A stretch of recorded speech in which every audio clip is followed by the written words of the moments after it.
Brother Neil Frazier in the house. Yes, we're a few moments late. We had to straighten some things up to bring you a better period presentation. And I'm just so glad these weeks are so short because we have to get to the teachings. 2 days ago on Yes, Monday, sir. we were we had the other thing going on. And I'm just so glad that you're back, brother, in good health and in good spirits with the motivation to educate and feed our people on a mental, spiritual, and also physical level. Because when your spirit is good and your mind is good, you eat less bad food, you smoke less bad things, That's you take true. in less alcohol because you have something to bite on, to ponder that truly feeds you. Yes. Because those other things are just cheap substitutes because you know you're lacking with the things that you need to resonate in your soul. So that being said, I'm here. I'm orchestrating in the background. I'm sweeping the floors and making sure the toilet paper is full in the bathroom and anything else needs. I'm just a maintenance dude, but you're the teacher. And while I sweep, I'm going to be listening to you and absorbing and elevating myself as the janitor. All right. Well, Brother Lance, we had a little turbulence today, but as always, I knew you were gonna, get it right because, the presentation is everything, right? And that's why it's good to work with, people who don't settle for just anything. So, I appreciate the efforts putting it together. And yeah, so how are you doing? You doing all right? Oh, I'm doing good, man. I'm doing good. I'm deep in a meditative, not even state, the Uh-huh. days of meditation, waking up to it, going to sleep in it, just being still, catching the sunlight, Yeah. making the sunlight hit Yeah. me on parts of my body that other people don't get a chance, an opportunity to have, being still, thinking thoughts, putting my feet in the soil, reading things that are edifying to me, thinking things that are edifying, sharpening the blade for whatever battles come up because we're going to be the victor and the winner, and just having a way that I just have not been able to do in America and even just coming here. Right. So it's on a whole level, Yeah. and I'm appreciative of that. And I'm just elevated right now, and everything is You in sound sync. like it. You can hear it in your voice. Like, you sound elevated, motivated, reaching for the sky.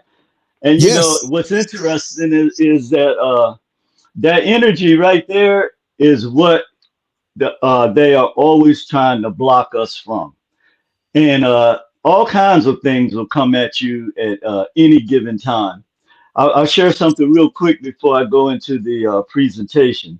sure. Um, and again, I want to greet you, Brother Lance, and everybody in the chat room, the family. And I'm glad that we are here today on the day of the dreamer. And so about a year ago, I Yes. I was out, by my little spot with the river and everything and the trees, and I'm sitting there, and I look across the riverbank, and I saw, like, I don't think it was real. It wasn't real, matter of fact, but I saw like a white horse with this long blonde hair Hmm. galloping towards me like real fast. And Wow. I'm sitting there and I'm looking, and the closer it got to me, it was a woman's face on the horse. And Wow. I was like, wow, uh, where did this come from? So, and sometimes, I have visions like that when when I'm sitting out in nature and just looking at things and close my eyes. And so, a long story short, that horse and that woman's face manifested itself in my life. And the funny thing about it, it came. Amazing. I like to help people. Sometimes I need to restrain myself because you can't help everybody. But again, that energy comes to remind you, like you said, to sharpen the blade, that you can never let your guards down There you go. because that energy is constantly coming at you in any kind of way it can. Never But yeah, stops. it never stops, brother. It never stops. But yeah, today is a very high day for me because when I look back at our ancestors, that's where I draw my strength from.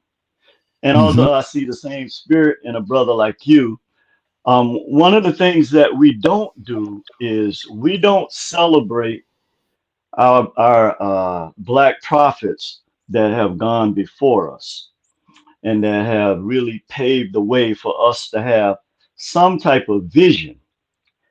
So one of the things I'm very aware of is, like everything else, all of our perceptions and comprehensions about things come from the Bible.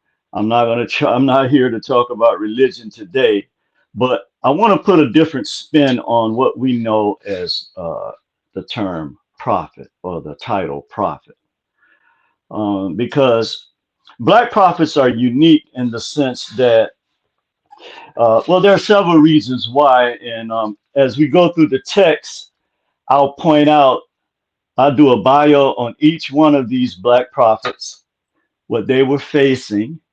I'm not going to get too much into, the Europeanized history of it. We know that, but we're just going to celebrate our brothers for the sacrifices that they made for us and for the prophetic energy that and spirit that they left us. And what better day to do that on the day that we celebrate a real king and modern day prophet, Martin Luther King Jr. So we're gonna celebrate Marcus Garvey, Medgar Evers, Malcolm X, of course, Martin Luther King, and then Marvin Gaye, because these are the people's prophets.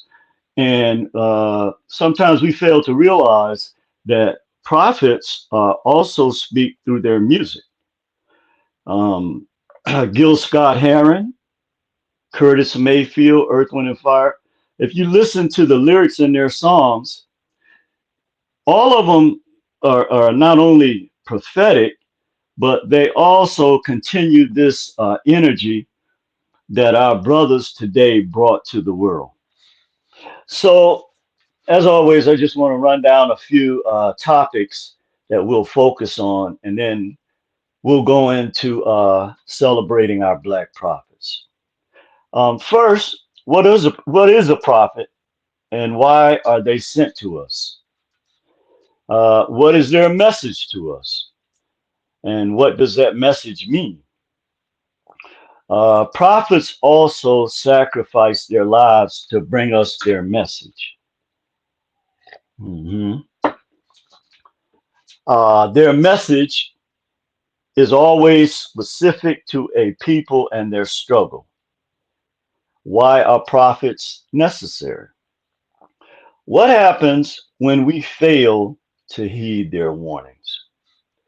What are the special characteristics that prophets possess? And the last characteristic that exists in all of these great men is they are always rejected by the system. I want to talk a little bit about the black prophets before we actually deal with their individual bios. But the prophet is spiritually and psychologically connected with natural laws. They know the different signs that exist in nature and also in the social environment in which they live. And that one of the things that separated black prophets from all other prophets is that they were social justice warriors. We're gonna talk about that because that characteristic um, is not consistent with other people that we see or we've been taught that are prophets, and I'll explain that a little more. But they also operate at a high vibratory rate, and they display an energy of higher consciousness or the butterfly energy.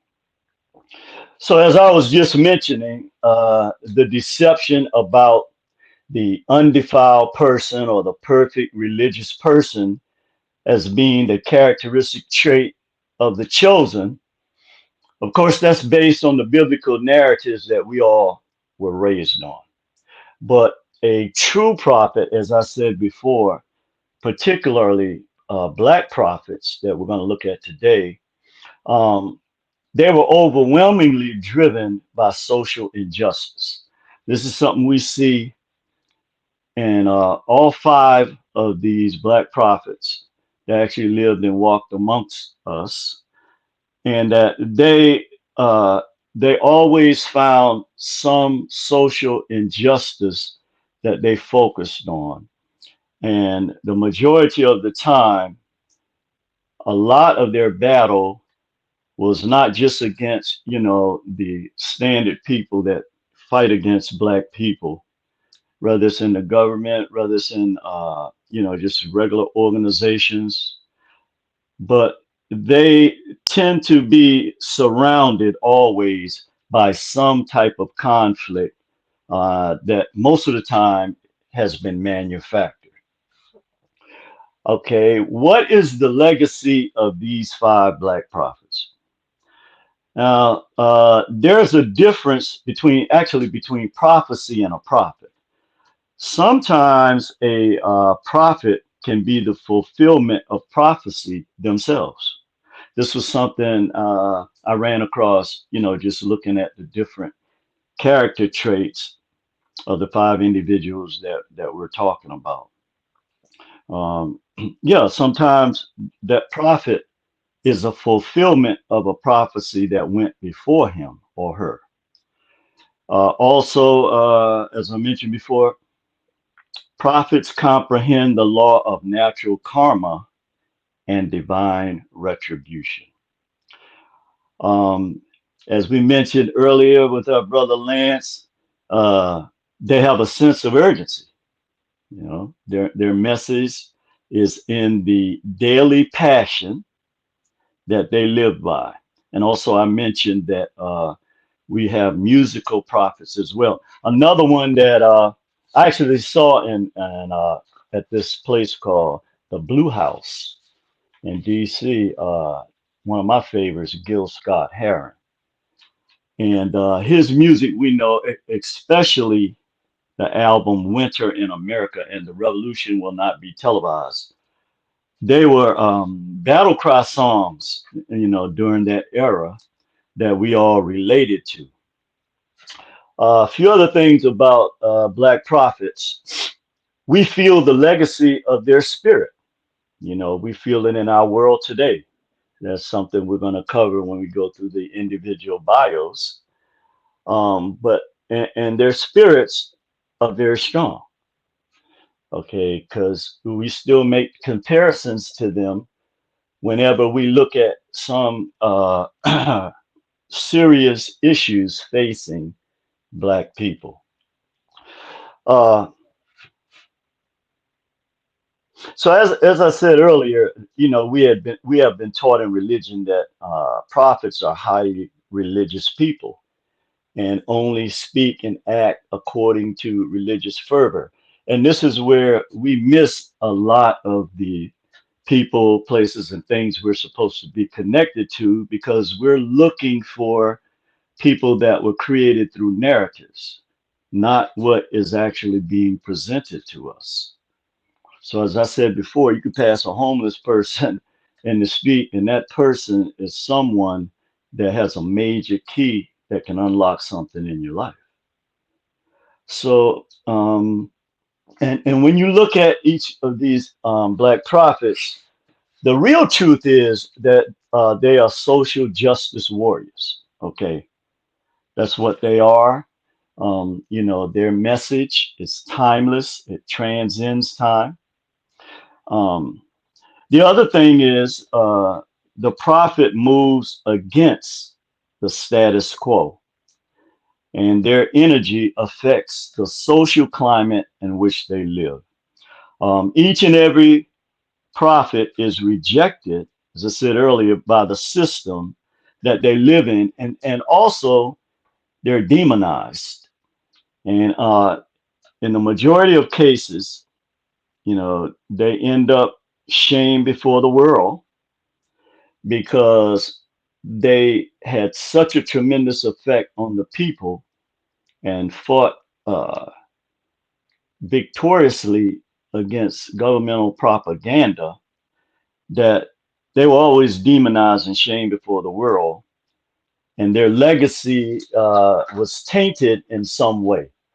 So, we see this pattern even today when we have brothers, uh, you know, and, Lance is always one of my favorite people to use as an example because a lot of times, we have people right in front of us, but for some crazy reason, we don't want to acknowledge their characteristics that are helpful to us. But um, prophets are not just predictors of future events, but they are energy conduits as well. Okay. They actually channel the energy from the creator, creative spirit, its source, to the people. As I said earlier, prophets can actually read the signs in the universe and on the planet. Their lives resonate through the generations, their lives and their messages resonates through the generations of a people. And as I said earlier, it transcends time. Their lives, there is always a major conflict, as I mentioned earlier, that surrounds their lives, but we know this to be the law of polarity. So, okay, Brother Lance, if you could show the picture of Medgar Evers. Uh, Sure. okay, my man, Medgar Evers. Um, this is the incredible thing about Black prophets like Medgar Evers is that they had a tremendous amount of courage. Okay, this is something we see with all of these Black prophets. It was almost like they were immune to the threats, which we know as human beings we are not. Okay, but there was something about this brother, and I remember when I first became aware of him, I was about maybe 10 years old, and one of my brothers, Medgar Evers, was like an idol to him, a hero to a lot of people at that time, and so he had a book about Medgar Evers' life, and I just happened to pick it up one day and start reading it. Let's give a little brief bio on Medgar Evers. And again, this is the energy that Dr. King's spirit brings for Black people, not just Black people, but all the people in this nation, because he was a moral voice to all people. Okay. But the thing that we see about their spirits is it still lingers on. But this brother, they, for some reason, want to hide in history. By the way, he had a wife that, and here's the other thing too. Um, Men like Medgar Evers, usually their wife or someone in their family picks up the battle cry, okay, or picks up the torch and continue. That is how strong their energy and spirit is to us. So Medgar Evers was born in 1925, and we know he was assassinated in 1963. He was a former NAACP secretary and first field director in Mississippi. Now, that alone, that alone tells you who this man was. Because if you talk about Mississippi now, but if you go back in the history of Mississippi, it's not pretty, especially for Black people. And Medgar Evers had served in the United States military. And, when he came home, he saw that nothing had really changed. You got all these Black soldiers dying on foreign soil, you know, but he came home and his people are still in the same condition. They're sharecroppers. So basically, they're enslaved people that are not in physical chains. Yeah, that's a good way to put it. So what Medgar Evers did, and again, I made the statement that they are the right people at the right time, because even at first his wife, as I was saying, she carried on his legacy. Merle Evers, great lady. Um, the thing about Medgar Evers is he was willing to leave his wife for this decision. And when they were discussing it, she said, "Well, you have to make a decision between me and other people, and your children and other people." And he looked at her. He said, "No, you have to make a decision because this is what I was born for." And that was a powerful statement. But so yeah, he was a former NAACP secretary. He was very instrumental in organizing boycotts against discriminating white merchants, and he was instrumental in the efforts to desegregate the University of Mississippi. Now, when a brother is this powerful where he's threatened by the governor of a state, that he was making inroads. But the thing that Medgar Evers saw, like all prophets are able to see the signs, he saw his people in the condition that they were in.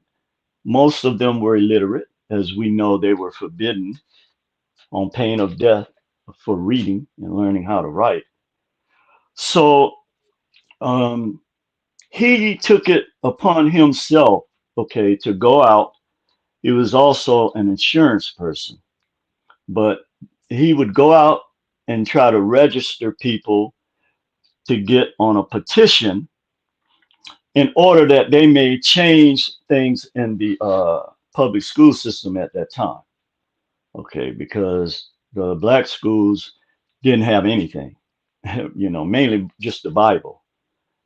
But and then they had to have someone preaching that to them. They couldn't study it or read it or use any cross references. So he went out and he began to face a lot of challenges.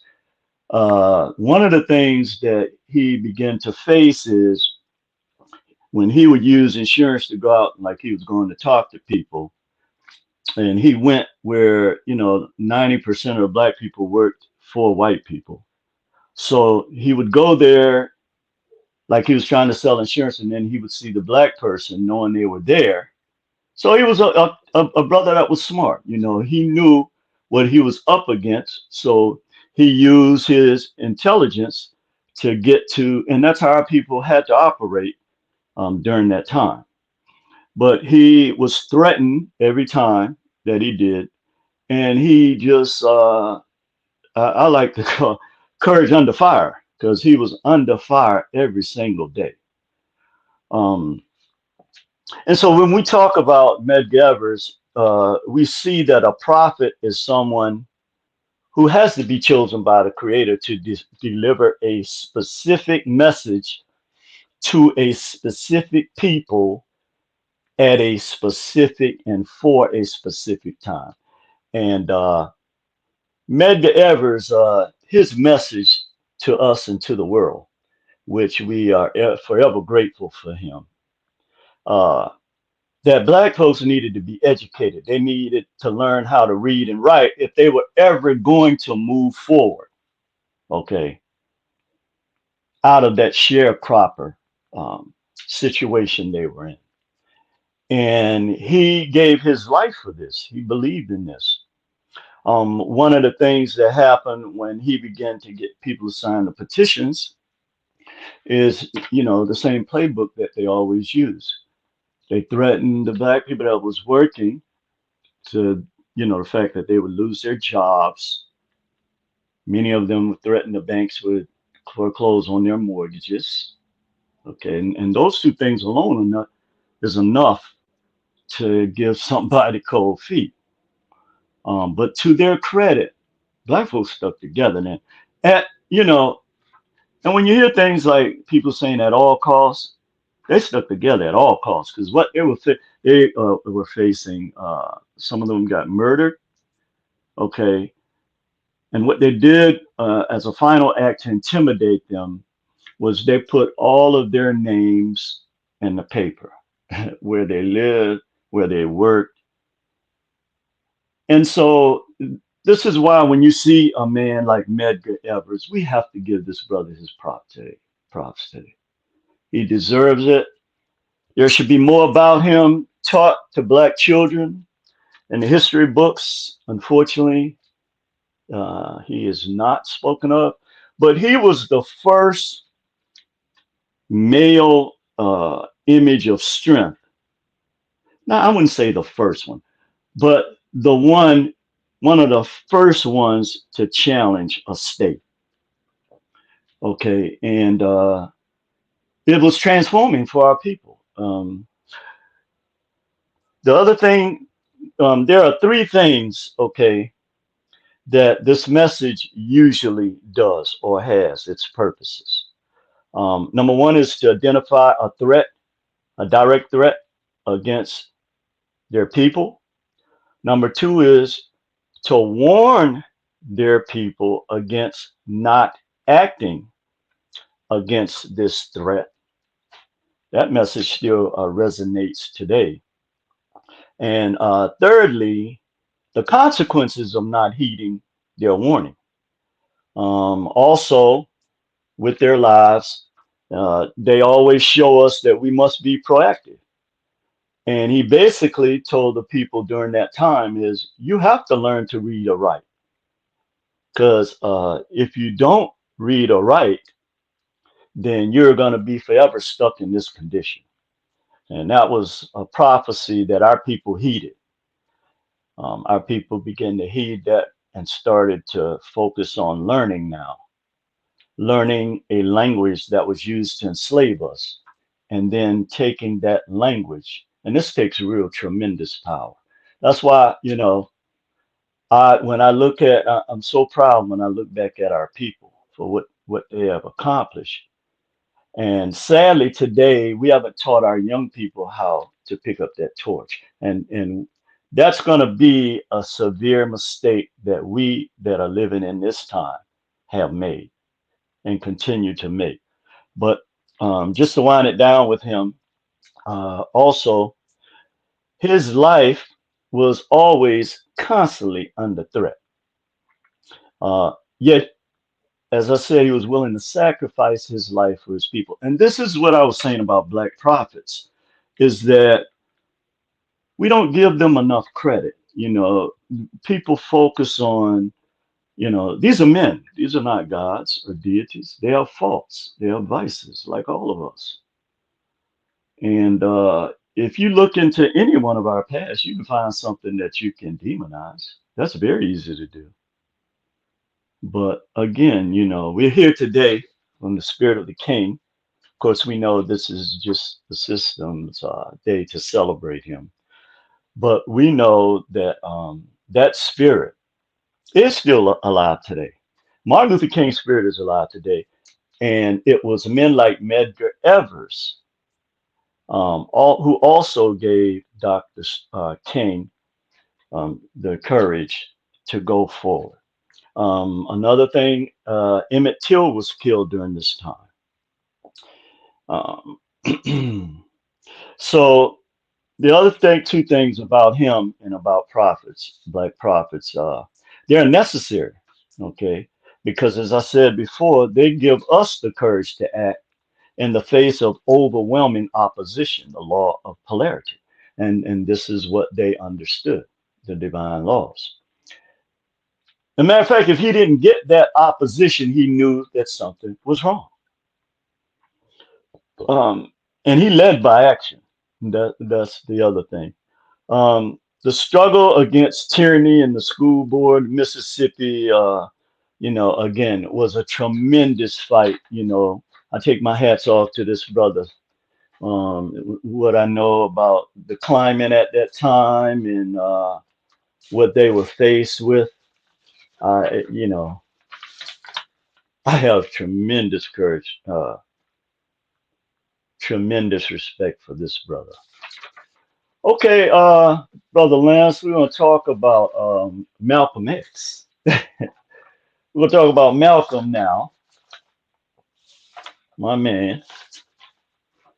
Uh, yeah, actually, I had heard Malcolm mention Medgar Evers once in one of his speeches when he was talking about what our people were facing in Mississippi and other southern cities in their quest to be educated. Okay. Uh, Malcolm was a fascinating man. Okay. Very inspirational. One of the things that all Black prophets possess, there are several things, characteristics. They possess special characteristics in the sense that they are visionaries.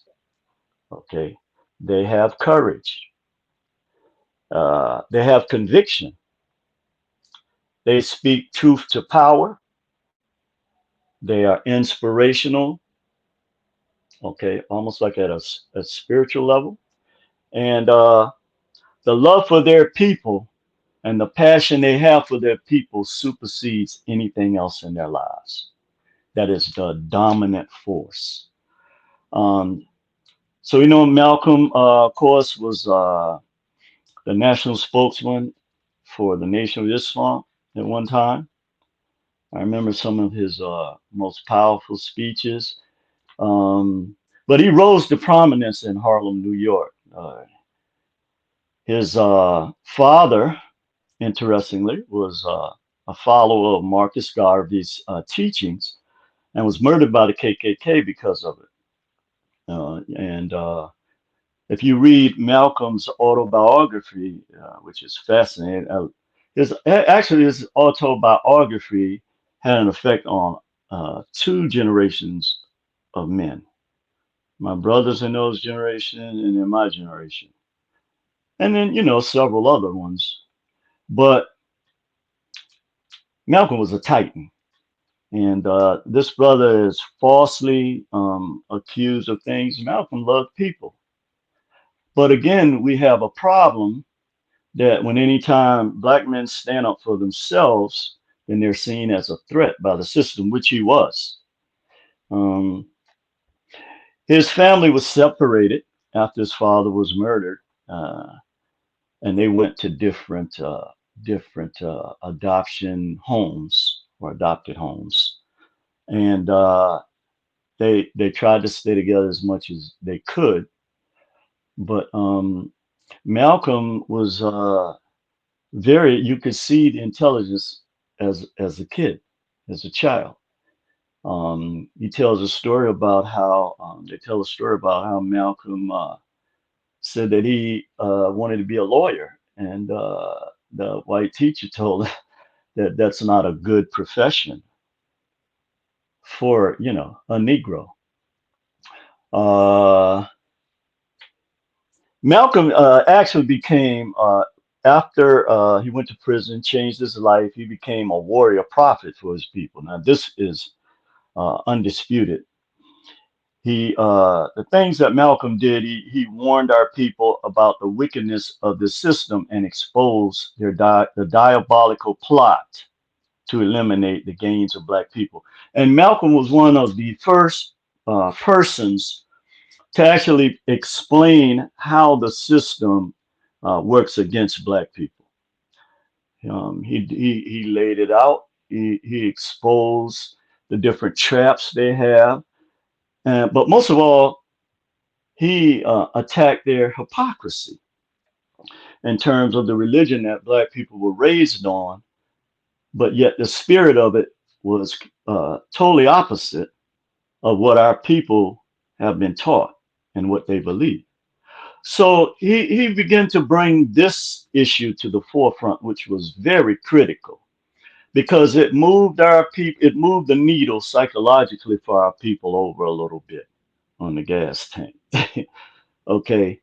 And he did it in a way where, people were threatened by the mere fact that he it was a man that was not afraid to speak truth to power and also to speak truth for our people. The other thing that Malcolm did, he actually was one of the first people to break down this dynamic with the house Negro and the field Negro. I would say the other word, but I'll just use that terminology. And he did a masterful job explaining to us these two different titles and characteristics affected Black people, and he's spot on with that. The field Negro, house Negro is one of the greatest comparisons to the social ills that Black people have now, or analysis, because we clearly see that in everything that we still do. Um, Malcolm also expanded the message of Black people worldwide, and it was at this time when he began to deal with social injustices of Black people in the North that he began to attract the attention of, organizations and, the alphabet boys, when the counter intel programs began to affect our people more on a deeper level, because they would send, that's when they begin to send informants into Black organizations, which was, the Black organizations during that time were very strong. Because again, Black people were united because of the things that the social ills and the tyranny that they had to face every day.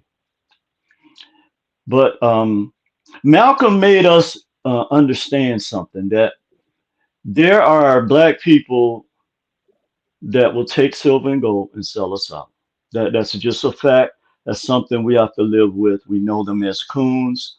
They're the ones that the system uses to continue to oppress our people psychologically, and in a lot of other, well, in all areas of human activity, like Dr. Francis Cress Welsing explained to us, and Dr. Frantz Fanon explained this social dynamic to us.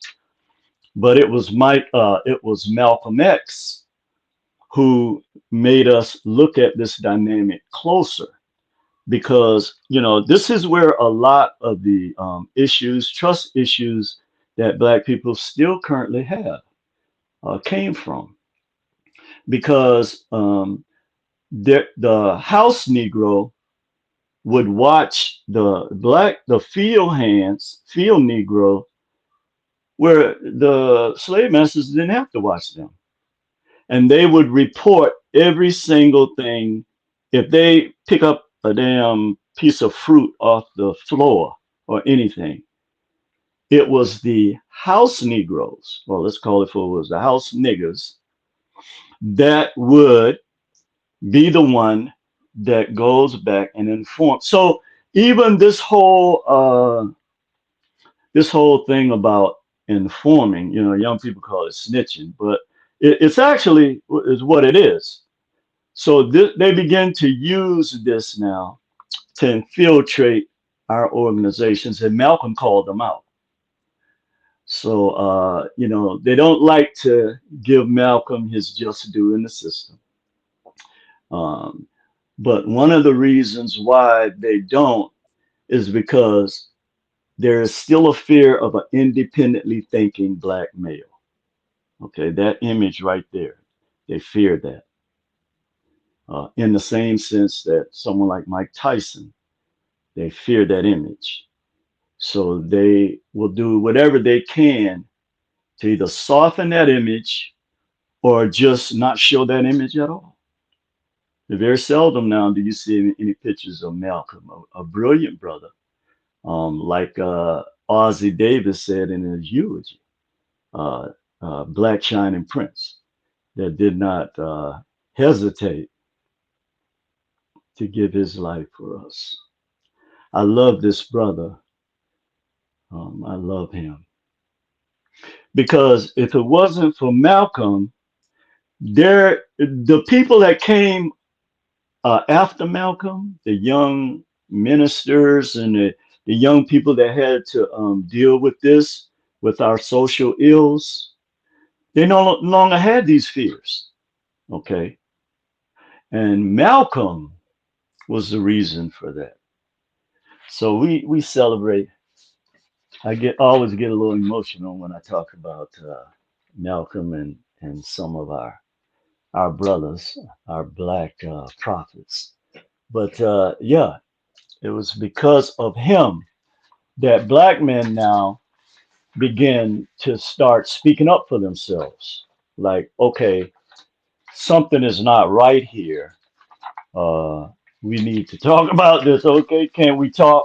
Because we see your you have our people preaching things to our people, but yet the fruits of that, and this is why nature teaches us when to know if something is a right harvest or a wrong harvest, because using the scriptures, you shall know them by their fruit.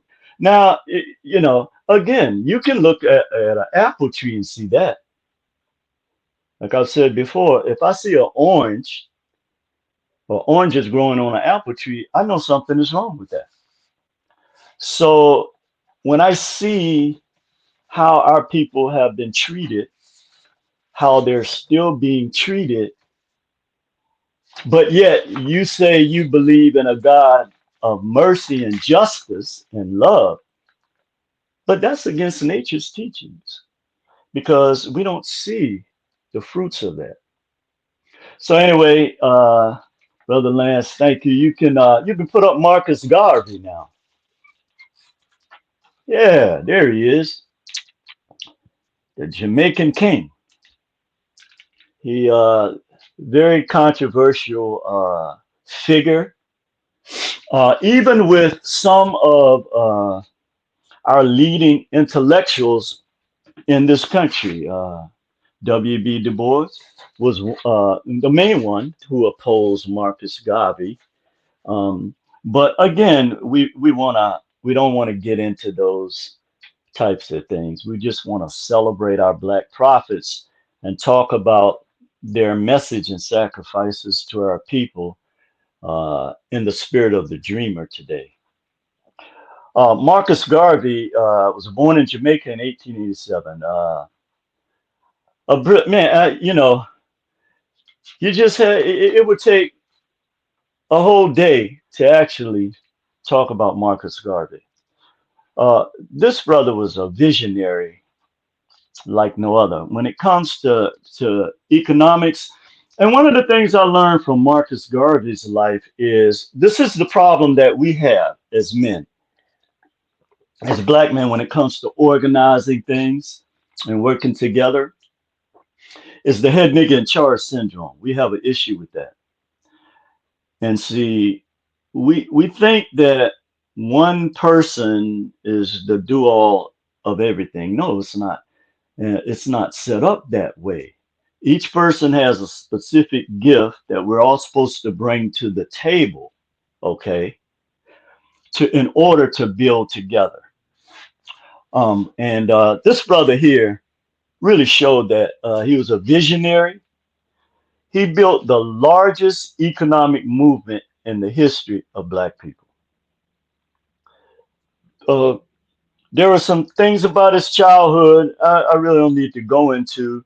But one of the things, one of the things that drove him to want to be this visionary leader for black people, economic leader, was when he read Booker T. Washington's book, Up from Slavery, which is a powerful book. But this was a turning point in his life. And so let's look at some of the things that he did, okay, which at the time and even to this day is unprecedented.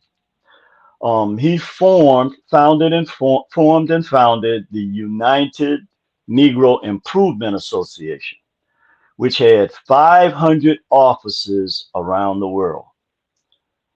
He also founded the Negro World newspaper that had over 300,000 followers, or what we know as subscribers today. And during this time, this was fascinating because the mediums of, putting out information was nowhere near what it is today. Um, but the biggest thing that he did, and when he began to draw the attention of those that always oppose our strong brothers and our black prophets, was he founded the Black Star Line in 1919, which was a fleet of ships, and he had this vision that black people could travel around the world. They could set up their own, it was a great vision. This is one of the greatest visions, not just for a black man, for any man for that matter.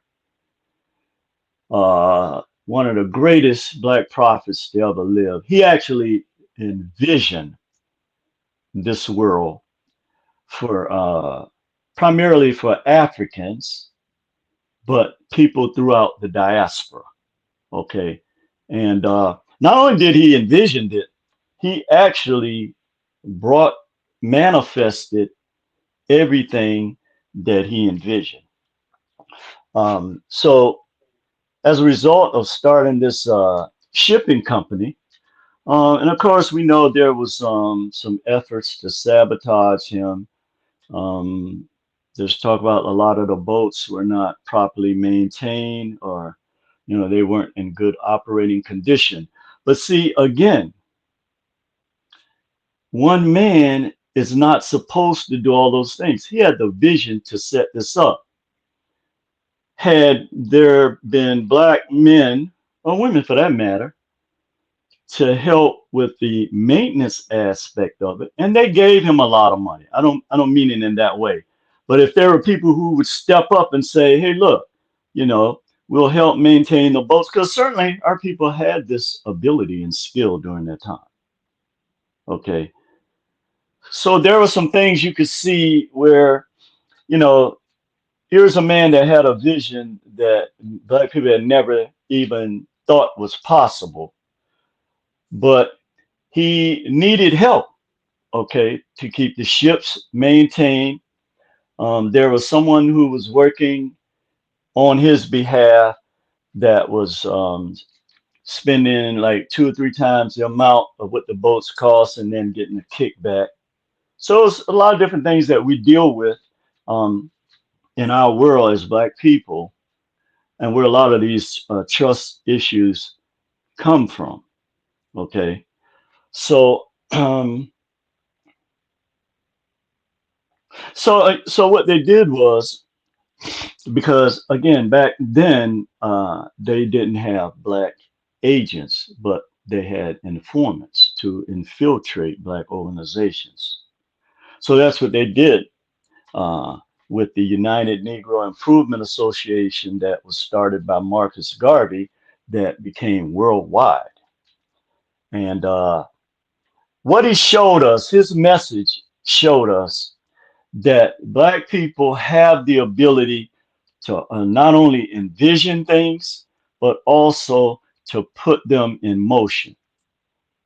But of course, we know that that system that's set up here, okay, the feudal system, is that if you don't, you can buy a car, but it can be repossessed. Okay.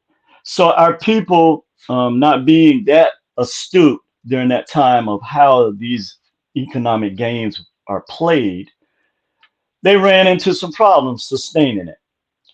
But again, his message and his manifestations showed black people that not only do we have the ability to envision, we can actually do this for self. And this was, I believe, the greatest legacy that Marcus Garvey left us. A few other things about Marcus Garvey. Well, a whole lot of things. A few other things is that Marcus Garvey believed in an eye for an eye, and a teeth for a tooth. He didn't believe in turn the other cheek and that type of mentality because, as he said, I'm a man just like you. If you are going to try to take my life, then I have every right, okay, to defend that. And so there was an event that happened in East St. Louis that caused a riot. And he became controversial because he called for a violent response of Black people against this and to meet this aggression with aggression.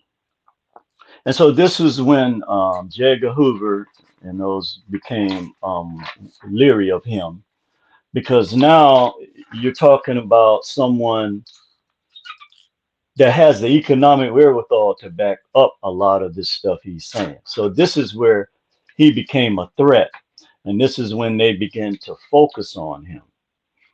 Um, in 1923, is again because he didn't have the help that he needed, you know, and this is something that happens with us today. Our people, for whatever reason, want to come against each other. I know the reason. Okay, we know how we've been taught. But this brother showed us that this is possible. And I remember a story. I hope I get the statistics right, but it was about the 5 minute mile. 4 minute mile mark that had never been broken. And there was this tall, lanky white guy named Roger Bannister. And he went out and he broke that record, the 4 minute mile. It had never been done before. And one of the things too with psychological enslavement is that, or a 90-degree angle, like I like to call it, is that it takes away your belief in the vision that you have. Because, Black people have a vision, okay?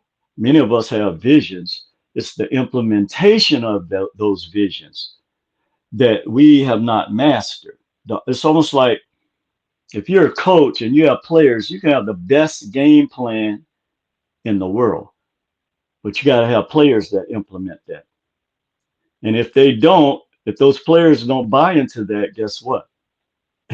It don't mean it ain't worth the paper that it's written on, or the blackboard, wherever you write it on. I just write mine on paper.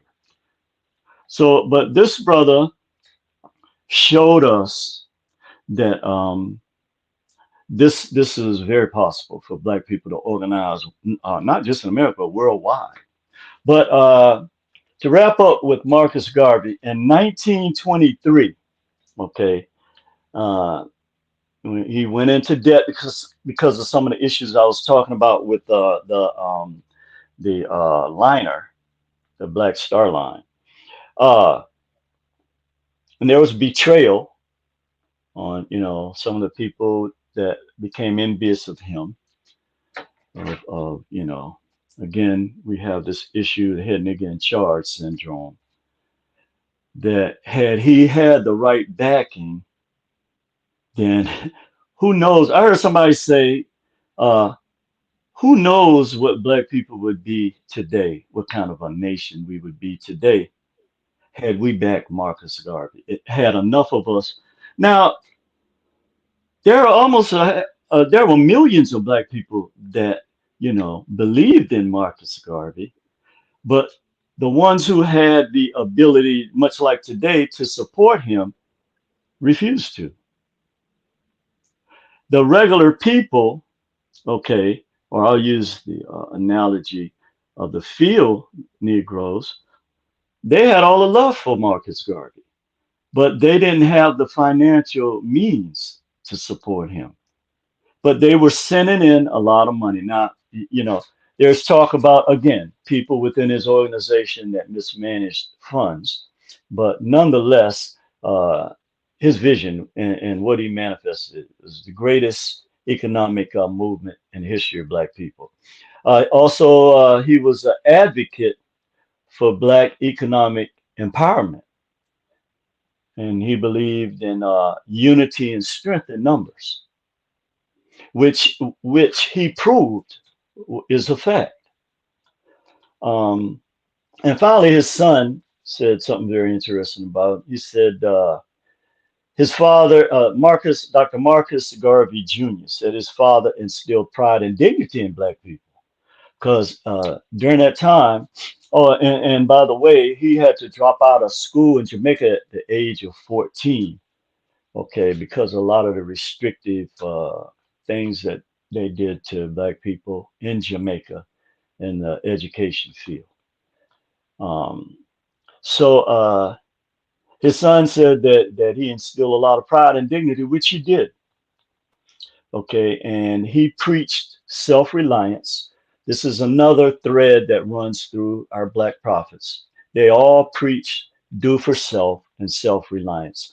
Unfortunately, a lot of people have not heeded these warnings, and this is one of the areas in which um, we've seen the consequences of not heeding these warnings and how they laid a roadmap or blueprint out for us to follow.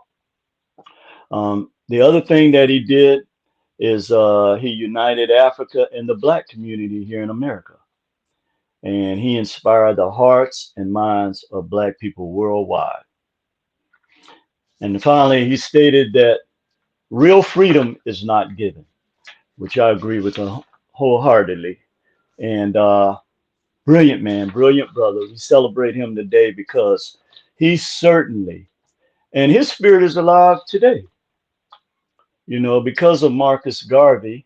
Now, there was the other side we didn't talk about as much with the Pan Africanism and the Black empowerment movement, which he certainly led. But I chose to focus more on his vision as a Black economist and you know, somebody who showed again our people, I can't say this enough, what is possible. Okay, brother, you can show that picture of Marvin Gaye. We want to, yes, that's one of my favorite pictures there. And you know, I remember this time. I think me and you had talked about this before, Lance. How those videos that Marvin Gaye made about, you know, police brutality in the streets, the drugs coming into our community, what's happening to our people, what's going on. And he also was a visionary in the sense that he saw the pollution of the climate, the water with Mercy, Mercy Me. He talked Yep. about nature and ecology. And so this was a very prophetic brother. He, you know, he had a lot of personal demons. I enjoyed reading his book decades ago called Divided Soul. That is one of the most engaging books I have ever read on a person's personal life. You know what I mean? So the other thing too is growing up in Washington, D.C. at that time, the Black community was under siege. Okay, there was a lot of Yep. drugs being moved in and out, you know, up the East Coast, New York, back down, DC, you know, in the Baltimore area. There was a lot of things going on. And Marvin was right in the thick of it. And the songs like, let's see, songs like, yeah, What's Going On, Mercy, Mercy Me, What's Happening, Brother, one of my favorite. Made me want to And holler. yeah, make me wanna make me wanna holler. And he spoke directly to the ills in our society. But he also had the uncanny ability to with songs like sexual healing, which Yes. was to liberate. He had a liberating type of aura about him or element. But you know, as I said, in the end, this musical prophet and giant that we celebrate today, Black Prophet, his personal demons got the best of him. Great brother. Marvin was a great brother. But all of the prophecies and his music are manifesting today again. Um, But you and know, so this is, huh? it's funny because no, I was just saying, you know, it's funny because those great artists, people in general who I have to pick my words carefully, they had the uncanny ability to, it's like when you put a net out into the water as a fisherman and you're on a boat. Pulling this Okay. net, he can pull in a very special way the sediment of that time, Yes. spit it back in a Yes. timeless way that even when you listen to it That's in the future, it's relevant. And even if yes. things got better in our community and all over the world, you would still understand where he was coming from because he put so much feeling and essence into Yes. what he did. But when you throw out a net to get the fish that are plentiful in that area, you also pull in some crabs, hence the demons that you fight with.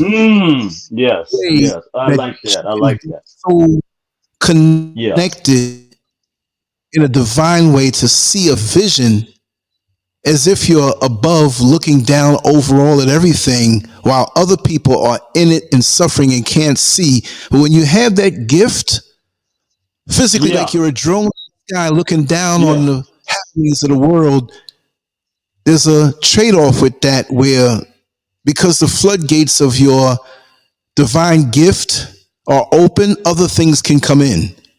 You see what I mean? Yes. You can Agreed. welcome Yes. people into your home that may need you, but you also may let a few mosquitoes in that possess malaria that might kill you later on. So Yes. just like a boxing match where it's a classic, timeless match, and right after it's Mm-hmm. over, you know it. They've Mm-hmm. given you a performance for the ages. It also took years off their life as a Thriller in fighter Manila, huh? because Yeah. you see what I mean? Yeah. Yeah. That you're absolutely spot on with that, brother. And Marvin, man, he just had that aura about him, you know. But the other thing too is he embodied the struggles that black men had during that time, or still have. Yes. Mm-hmm. You know, with all of the ills that are in our communities, all the things that we have to fight against. You know, and again, he was a victim of these social ills. You know, but the one thing he did is he addressed them spot on through his music. Um, the other thing about his music was it had a sense of urgency to it too, like in his voice, right?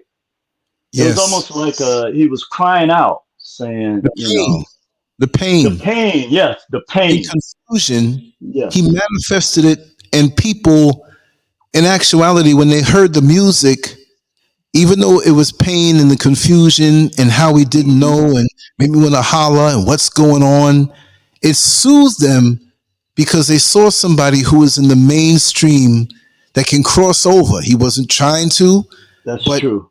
other people felt the pain of black people through what he shared to the world.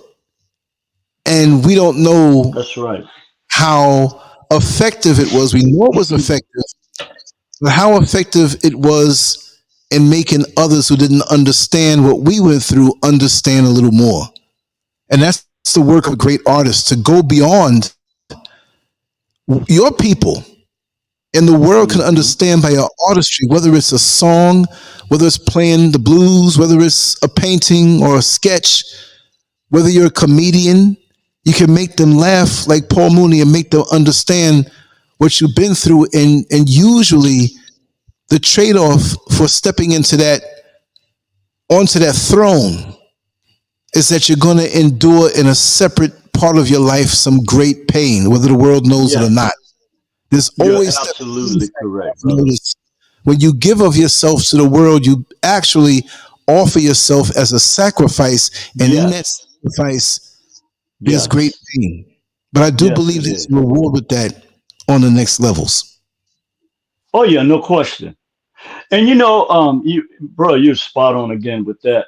But the other thing too about Marvin was that he always sort of like saw his own demise, just like Martin Luther King did. Yeah. The speech he gave before the mountaintop speech. But Marvin had this.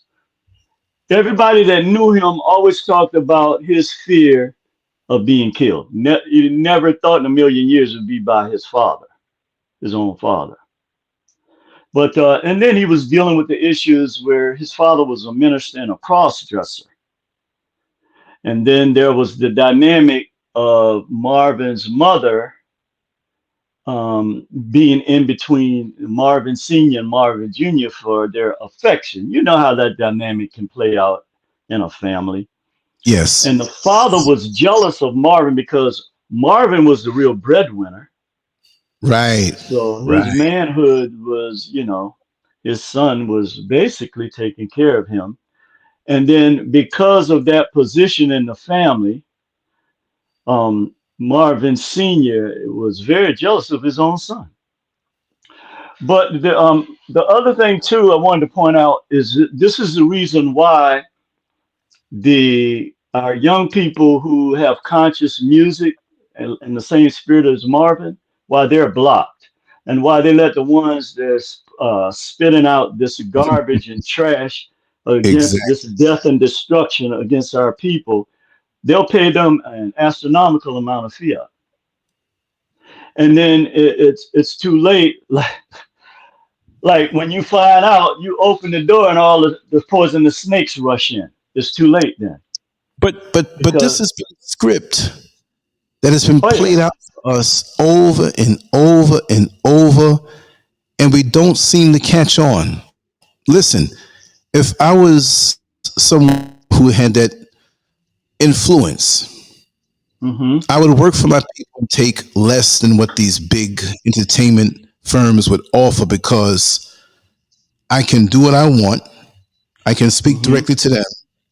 And even if it was much less, I would be happy because I would be fulfilling directly what it is I'm supposed to fulfill. But Mm-hmm. greed takes over so much, and these people don't understand that they may get these deals, but it's short lived. Only very Oh yeah. few, like a Jay Z and Beyonce, we know that they're Right. in. We know Right. other ones in, Yeah. but who wants that when this life is so short when you do the wrong thing? Look, what's the difference right now? Mm-hmm. For most of us who are on this show in the chat room and watching, what's the difference right now? Now, we know there's a big difference, but what's the difference right now between $1 million and $100 million? There's a Mm-hmm. saturation point that comes where it's diminishing returns. You don't feel it after a while. You see what I Right. mean? So why can't I? Mm-hmm. I'm not saying it has to be a million, but if I had 200,000, 150,000, 100,000 in a little home that was One paid for hundred thousand. and, Yeah. 24 hours around the clock, where Mm-hmm. I know my home is paid for, I don't have those bills, and I could put out good content 24/7 daily. You see what I mean? Mm-hmm. Mm-hmm. And Mm-hmm. people wouldn't have to really dole out all of this money. As Yeah. long as I'm taken care of, how much food can I eat? How many shoes can I wear? How many cars can I drive? If you're a true artist, let me tell you something. You're a student of the game, and you're in Mm-hmm. love with the craft and the people and the connection. That's the real thing. Mm-hmm. You see what I mean? Yes. So there's nothing Yeah. they can offer me. We can give you more millions and more millions. But you take Yeah. away my freedom to speak to my people. I don't care about the rest. I do care about the planet, but I don't care about the oppressors and people that don't care about me. Let me uplift my people. Let me be a servant for them. You see what I mean? As long as I'm taken care Mm-hmm. of, like that little pastor who doesn't have the big church like the mega church, he has a Corolla that works. He has a Mm-hmm. little home that he lives in. He's happy. He can go to the hospital. So all the people who may be there and talk to the couples that have marriage issues, serve his purpose in his community, and be a happy man. I wouldn't need no more than that. Sorry about that, Uh, brother. But go ahead. no, no, that is great because that is definitely what the difference is today. When you look back at our prophets we're talking about today and the times in which they lived and the message that they all warned us. Okay, they all go. I remember something Medgar Evers said that he when he spoke to this group of black people for the first time. He said, if you don't if you are not passionate enough to learn how to read and write, you'll always be a sharecropper. And that was something that stuck with me for a long time. And so, if when we look back at each one of these prophets, Martin Luther, I mean Malcolm, who got me all teary-eyed today. When we look at Marcus Garvey, certainly, and Malcolm, we see this that their warning to us is if you don't do anything, nothing will ever be done. And they understood why I said they understood the divine laws and natural laws because this is the law of thermodynamics. Okay, if you don't put anything in motion, if there is no fire put into an environment, then it will stay in a state of inertia. Okay, and there is nothing called cold. Cold is just the absence of heat because we see this when the atoms actually, uh, the ions actually, excuse me, they are the ones that fire up everything, that live in fire. So that is consistent in nature, and so they also had this element of fire, and you can see this by their passion in their daily lives, like you, Lance. They had this fire, okay? And this fire was undeniable. I mean, whenever you were in the presence of one of these brothers, you knew you were in the presence of something great, right? But, again, our people are taught to look at our black men, these black prophets, and compare them to these false narratives about religious prophets and a message about something. No, we have our prophets who walk amongst us. I'm not talking about people they were writing about 1,000 years ago or however long it was ago, 1,800 years or what have you. We have our prophets walking amongst us right now.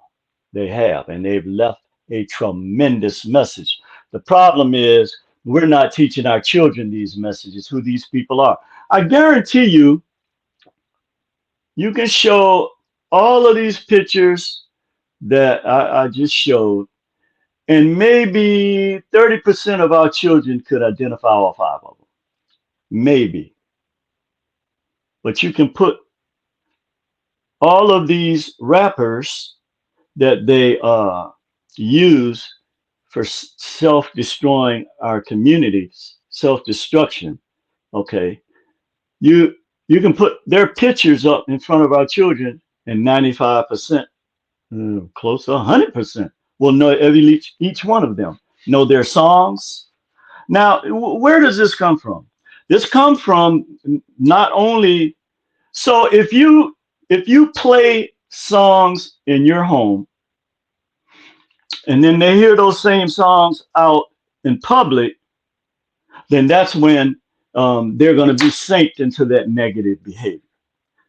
But if you're playing inspirational songs like you should be in your home, and then they go out in the environment, then now you have the law of polarity on your side because they're going to be affected by you and they're going to be affected, or the nature nurture controversy, by their environment.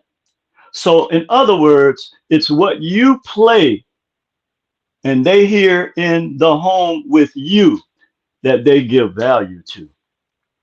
And finally, I just wanted to say about the other thing about Marvin is he wore his heart on his shoulders. He was a real man. He was not afraid to. I remember I remember I saw this concert where Marvin broke down. Okay, and it was over an incident. I forgot exactly what it was, but it was something that happened in that city that he was performing, actually against black folks. And Marvin was singing a song, and he broke down, and they stopped for a minute, and he came back on, and he apologized. They stood up, gave him a standing ovation, and Marvin said, "Look, we still have to learn to love and reject hate." And so he had a giant of a spirit. You know what I mean? He was that type of brother, and he deserves our props today. So, brother, you can put up the start of the show. So what I'm gonna do is I'm gonna take a break real quick before I go into Martin. I'm gonna let you use your gift. Give me a couple of minutes. Sure, take your time, brother. Yeah, you know how that goes. You know, I'm like a machine. You just push the button and shut me up when you're ready. Okay, I'll be right back. Well, I just want to say that it's good that we're looking at this whole situation in this particular time. And we know when Black History Month comes and it's the shortest month. And, you know, as a precursor before that, we have the birthday of Dr. Martin Luther King. And all in this time period, this is what, you know, not only what the powers that be tell us. We are just sitting ducks and just there to be allowed. But the bottom line is that we've allowed this to happen. We need to celebrate our prophets year round, daily. And we don't do that. And that's our fault. So we should never complain about February being the shortest month. Let them complain about we gave them this, but they ignore it. And it's about keeping the spiritual frequency going. Because while many of us will speak through religion and say, well, it's this way or that way, the bottom line, we really don't know, but we know it's something because we can feel it. You see, when we have members of our family transition, you could feel it. Aside from the emotions of missing them and say, wow, you know, my grandmother was sitting there last week talking to me and she's gone now. She's not really gone. We know that in time, but we don't know exactly how it goes. So like I say, no matter what, when you have a loved one that transitions, wherever they are, they love you and you're here and you love them. And that transcends whatever barrier of understanding as to how things go on exactly. We as a people, we hear music. And the music that comes from someone like a Marvin Gaye and other artists who really understand and can convey. And it doesn't just have to be R&B. It doesn't have to be just rap. It doesn't have to be just the blues. But it's something that brings us together as a people that other people don't have. And for all the others who are watching, you might say, I'm throwing off on you. If you don't understand it, I'm sorry. It's not my job to explain. But I've never seen people who don't know each other. Let's just make up a quick scenario so you can take a few minutes more of a break. Say I'm from Mississippi. Someone else is from Florida. Someone else is from California, Detroit, Pennsylvania, Chicago, and we all meet up in this club. A social club where there's no violence, there's mature people in Mississippi. And none of us know each other. And the music begins to play. Music that we all know. And it's something that touches each and every one of us. And all of a sudden, a sense of unity through what we've all gone through collectively, while not knowing each other.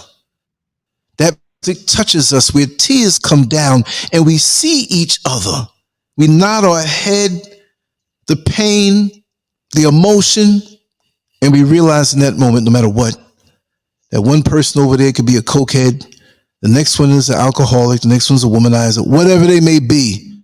But they come out of that because the things that we are involved in are in reaction to a lot of the stuff that we've had to endure the moment we step foot into Yes. this world. Yes. So I've never seen any Yes. other race of people react to the music that way, the arts that way. Or when we see a little child speak in a gathering with feeling beyond her years, it's a beautiful thing. And that shows our spiritual depth, that there's an envy because of that. It's an intangible that other people don't have.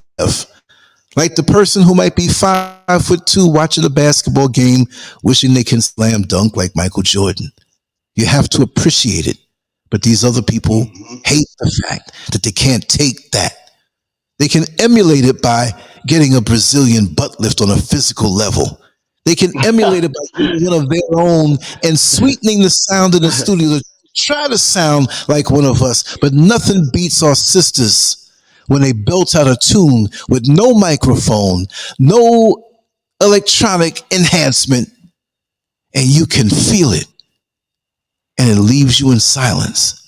See, we're a special people, and we're reminded by others who want the mind control over us that we are not. This is why they put out the imagery That's of right.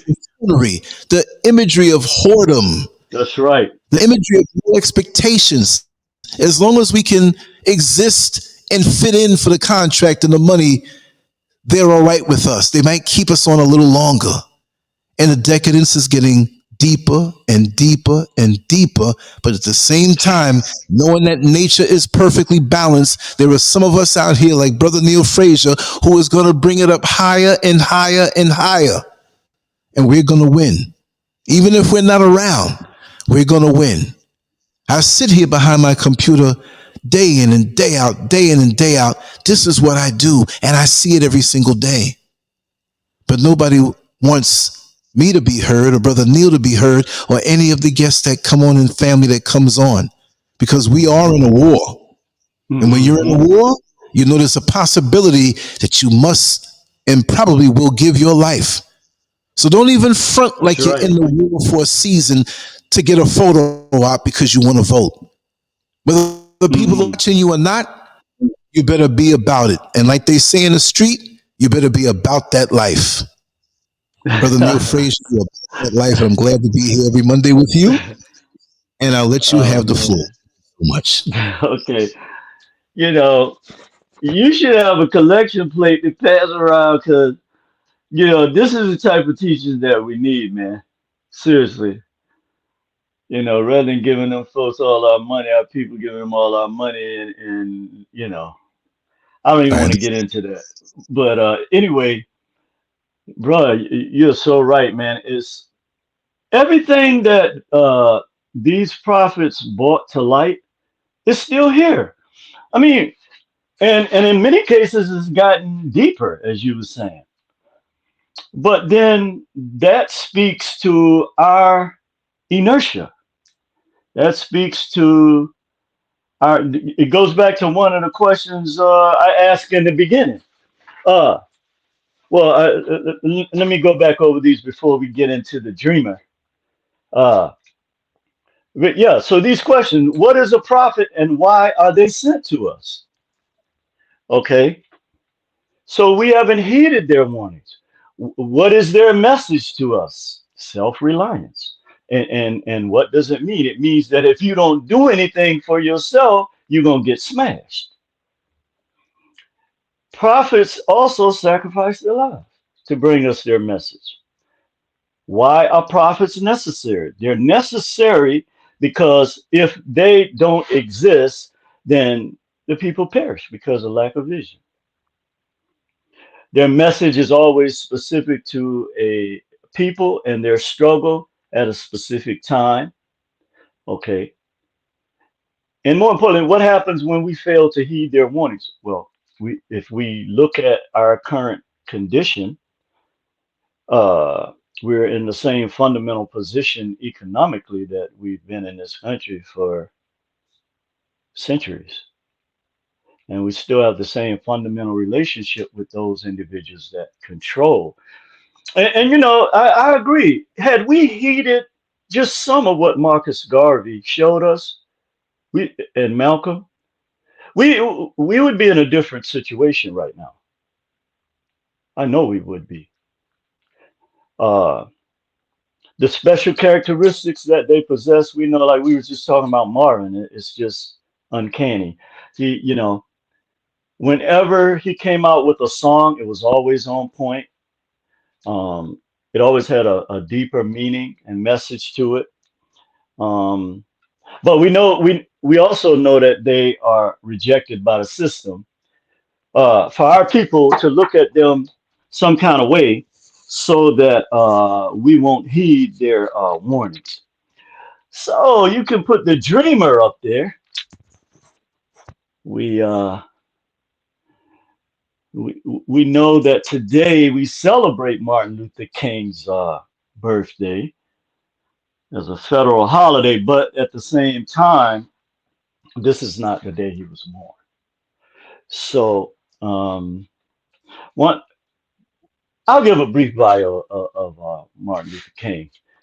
Known as the man that led the civil rights movements from its infancy, MLK Jr., as he was known, lived an extraordinary life.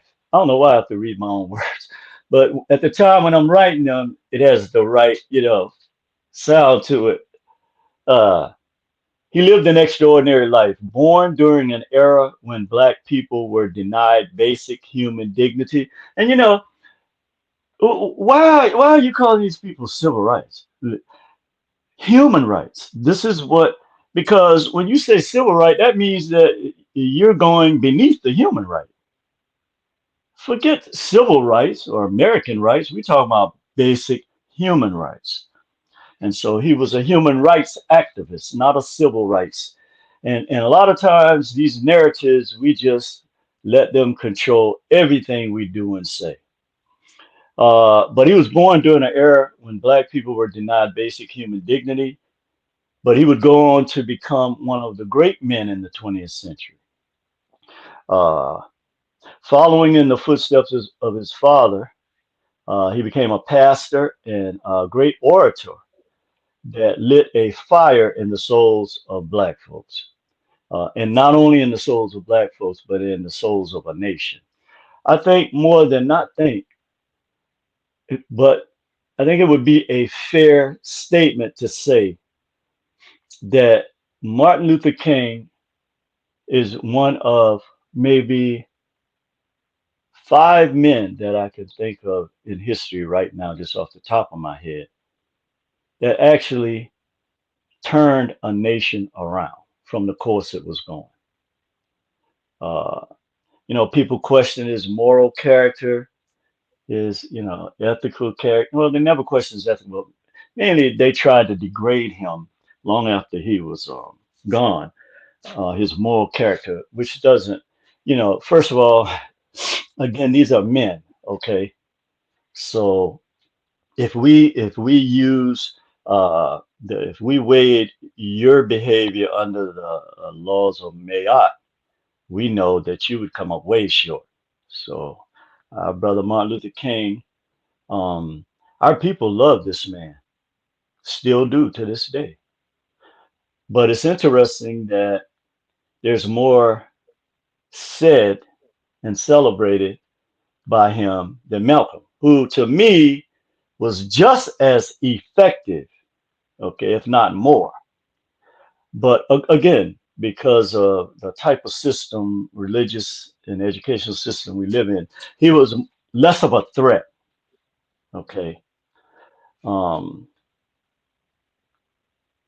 so his accomplishments are well documented in history. I don't have to go through those. The big one he's known for the Montgomery bus boycott. Certainly, there were many others. His sacrifice, going to prison, put his life on the line, and lived also as Medgar Evers lived under constant threat of death every day. Um, but he was loved by his people. He was at the forefront of the fight for not just human rights, but economic rights as well, this struggle. And this ultimately cost him his life. which wasn't the main reason, of course. There were other things, speaking out against the war in Vietnam and calling it for what it is. Also recognizing that, when you are looking at people that profess, profess one thing, but are doing something totally different, then at some point you're going to have to say, okay, look, I'm lying to myself. Okay. Uh, but also, with his battle cry song, We Shall Overcome, uh, this modern day prophet will be forever in the hearts and minds of our people. Now, there are a lot of things we could talk about and cover about Martin Luther King. Um, but I just want to point out three things that sometimes people overlook, because again, we have this pseudo false religious caricature that we've created for people, which doesn't exist. Because if you could be behind closed doors for a lot of these people, you would see differently. But at the same time, this is not what we judge ultimately a man like Martin Luther King by. Uh, so the first thing we look at is the fact that he was a prophet. Not just for that time, but for this time as well. Because when you go back and listen to his speeches, some of his sermons, uh, and he didn't put no cut on it. He went straight like a surgeon to the pain. Um, he had to, because anything less would not have, it just wouldn't have worked. Um, the second thing about him is that he was willing to take a risk in order to bring about a change. Okay. He was willing, again, like all of our great prophets, to sacrifice his life for his people. So, people always talk about people sacrificing their lives for us, but the people I see that sacrifice their lives for us, they walked amongst the people and they loved them, regardless of what their faults were as men. Certainly there were women too. Today I chose to deal with the brothers because our brothers are under attack constantly. And I often ask myself, why is it that a people that have everything, that has 100 times the wealth that our people have all the resources, have controlled the narratives of everything that we know, have our people under a religious spell?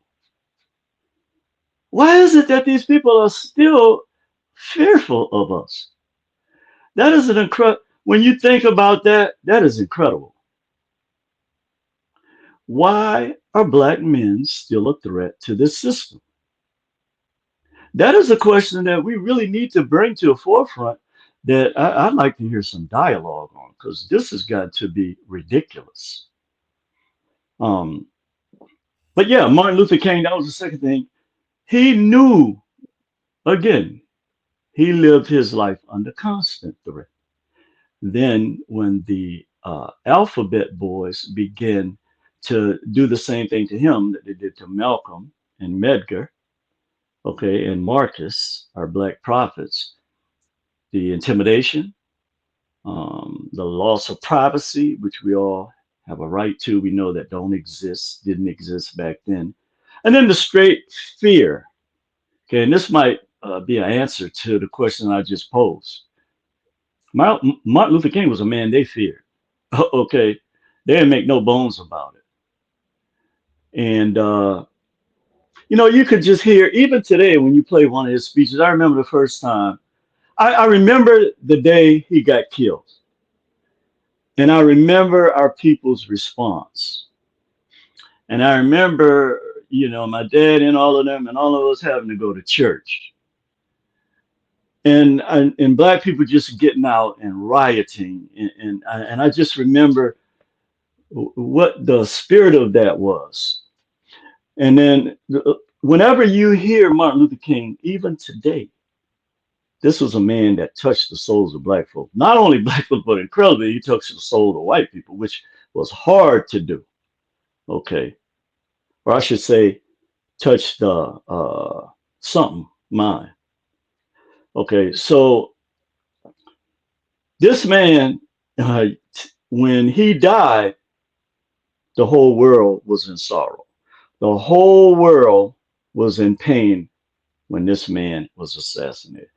But what he also showed, oh yeah, here's the third thing that that was very important. And sometimes I remember I was at a forum and I said this and some people got upset. You see, our people don't like to deal with truth because we've been raised on narratives. Again, Martin Luther King is a great man, was a great man. But if they didn't have that Montgomery boycott, they didn't give a damn about how much he preached. And they blew up the killed the 4 little girls. They didn't care nothing about that. But when they affected that fiat at the level they did, and black people decided we ain't riding no damn buses, okay, we're not doing nothing until this oppressive system is dismantled. And then you had somebody with the courage of a Dr. King to, just like I was saying, if you have a game plan, but you don't have a point guard to initiate it, you don't have a problem. So our people had a great leader in Dr. King that was not afraid of the system, even though he knew ultimately, in that speech he gave, the mountaintop speech, it's still to this day one of the greatest speeches and sermons ever given. A lot of people talk about the one that he did on the National Monument, but it was now that was more for the nation. But that speech he gave that night in Memphis, he knew that the powers that be were going to come after him. He knew this. But yet here's a man standing in the face of this type of hate, refusing to back down, saying that his eyes has seen the glory, okay, of the coming of the Lord, whatever he meant by that. And I go back and I examine, he was, Martin Luther King was a Christian preacher. But now Martin Luther King started finding out things. This is why they took him out. That made him challenge some of these scriptures that they use on our people. Okay. So at the end of the day, I don't know, they may show a documentary about him later or talk about him, but they don't talk about the real effects of his prophecy on this nation. Okay. Because what people forget is there's always the law of polarity in effect. So there are two outcomes when something is put forward. One of the main things that religion has done to our people is keep us in a box that we can't think of, when we are actually 720-degree beings when you figure in the metaphysical aspect that we have, like the Dogon. Okay, but at the least we're 360 degrees. But like the rat in the box, we've been regulated to a 90-degree way of seeing the world. So once Dr. King came out of that box, that was the beginning and the end for him. Because now that 90-degree narrative that they had him constricted by no longer applied. They could, and I remember, I don't remember who it was, but I remember one of these governmental officials trying to reach President Johnson to talk to him. And I saw it on one of these shows. And so President Johnson said, well, the cat's out the bag now. It's nothing we can do. Now, I often question what he meant by that. And I believe, because they were talking about Martin Luther King. Okay. I believe that what Martin Luther King knew and discovered was something that they wasn't willing to face. Just like today, they don't want to face the truth. Like we always say, why haven't you repented? So just to kind of wind us down, brother. This is whenever one Yes. of our black prophets and our giants whom we love, make no mistake about. I don't care what these people say or what they have dug up about their past. Oh yeah, he was doing duck hunting with these women. Okay, so what? Let's see what you have done. But we can see the fruits of that. All we got to do is look at the wholesale rape of our women and see the fruits of that. So you can try to demonize Dr. King all you want, it won't work. Black people love Dr. King. I don't care what you say about him. What he did for our people forever changed the destiny of our people, not just in this country, but around the world. Dr. King is revered. His picture, uh, I think I heard this one time, along with Muhammad Ali, is one of the most recognized faces of pictures in the world. So we celebrate him today along with our other great black prophets. And I think I'll end with that, Brother Lance. So, but yeah, I mean, the way I look at it is that it's up to us to celebrate our people. Why is it that we have to look to Netflix, HBO, some kind of something that these people have written a narrative about our people? Um, and this is why they get so upset when people like you and I and other people in the chat room deal with real history and the real, what is really going on. Is because they spend so much time on propaganda and narratives trying to refute the truth. This is another thing too, is that someone that really loves the creative spirit, even if they're wrong, they're at least able to admit it. And so, it is what it is, but we're going to continue to bring our people, our social justice warriors and black prophets to the forefront of the world, whether you put it in your history books or not. So, Brother Lance, I got to get out of here. I hope you're around. Yes, my brother. Oh, Time spent, okay. Yes, sir. and again, Yes, sir. this whole teaching tonight went by. It felt like 20 minutes, but I mean, It it's did got seem the kind of fast, huh? it went by so fast, brother, because you Yeah. feed us so smooth. We absorbed this hour and 43 minutes. And we started late, so we good. Well, But I'll see oh, you. yeah, that's great. Yeah, no, that's good. That's good. But I just want to say I'll see you in 2 days when next Monday comes, Yeah. because the week goes by so You- fast. They're saying Yeah, what, 2 days? and we have different ways we'll communicate because we know what the game is being Yes. played now without putting it on record. But yeah, brother, as always, man, thank you for everything you do, for the content, the people that you allow to come on. One of the other things we have to also get around is that each one of us have a perspective that has been given to us that we have the right to express. So while I Yes. disagree with this is one of the problems that black folks have more than anybody else. Okay, I may not agree, but why should that be an impetus for us seeing it? Like, you got all of these, and this is the last thing I'll say about religion. Like, you got over 3,000 churches, but all of them trying to operate independently. If you go to a Yiddish community, they got one place where all of them go, all the money go to. You go to a Chinese place, that big one right up here, all of them go there, they put their money there. The Arabs got one, the Indian, I don't get why we already have the organizational excuse me, structure. Let me drink some water. Organizational structure. There you go. Right. Mm. Exactly. In And you're place. right though. So yeah, it's We already we because will fight hard against someone who comes down a different path but brings positivity and brings a brings good feel. positivity. We Yes. can't we can't assess a person because of the path they came. You see what I No, you mean? can't.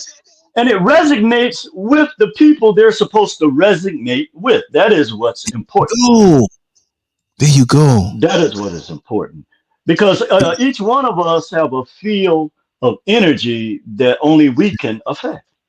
And Yes. there are people that need to hear one thing about this is the other thing that we fail to realize. So a brother like you with the Nibiru spirit, you draw all I think I told you this before. You draw the rivers, you're an ocean. So each one of these rivers come from a different source, Right. Right. but they all are coming to that ocean because that allows then everything to go out from there. There So you we go. have got to get from beyond. We have got to get beyond this childish mentality that it continues to hold us back. And another thing too, a lot of people get mad. There is no one truth. Okay, there is no one truth. So we get caught up into this. Well, how do we know there's a truth? It's your own truth. You're a universe unto yourself. So whatever you put out in the world, that is the truth for you Yes. because it's gonna bring the karma back, and you'll find out if it's truth or not. Because it's gonna bring, whatever you put out there, We'll the find karma out. is gonna come. Oh, you're gonna find out at some point. Let me just say quickly, brother. I was on the van sitting way in the back, the commuter van, and Uh-huh. I just sucked in my throat. And not to be lewd, but I spit into the air. Nobody was around, and I put it out in the universe. But the wind Okay. quickly brought it back right in my face. So I,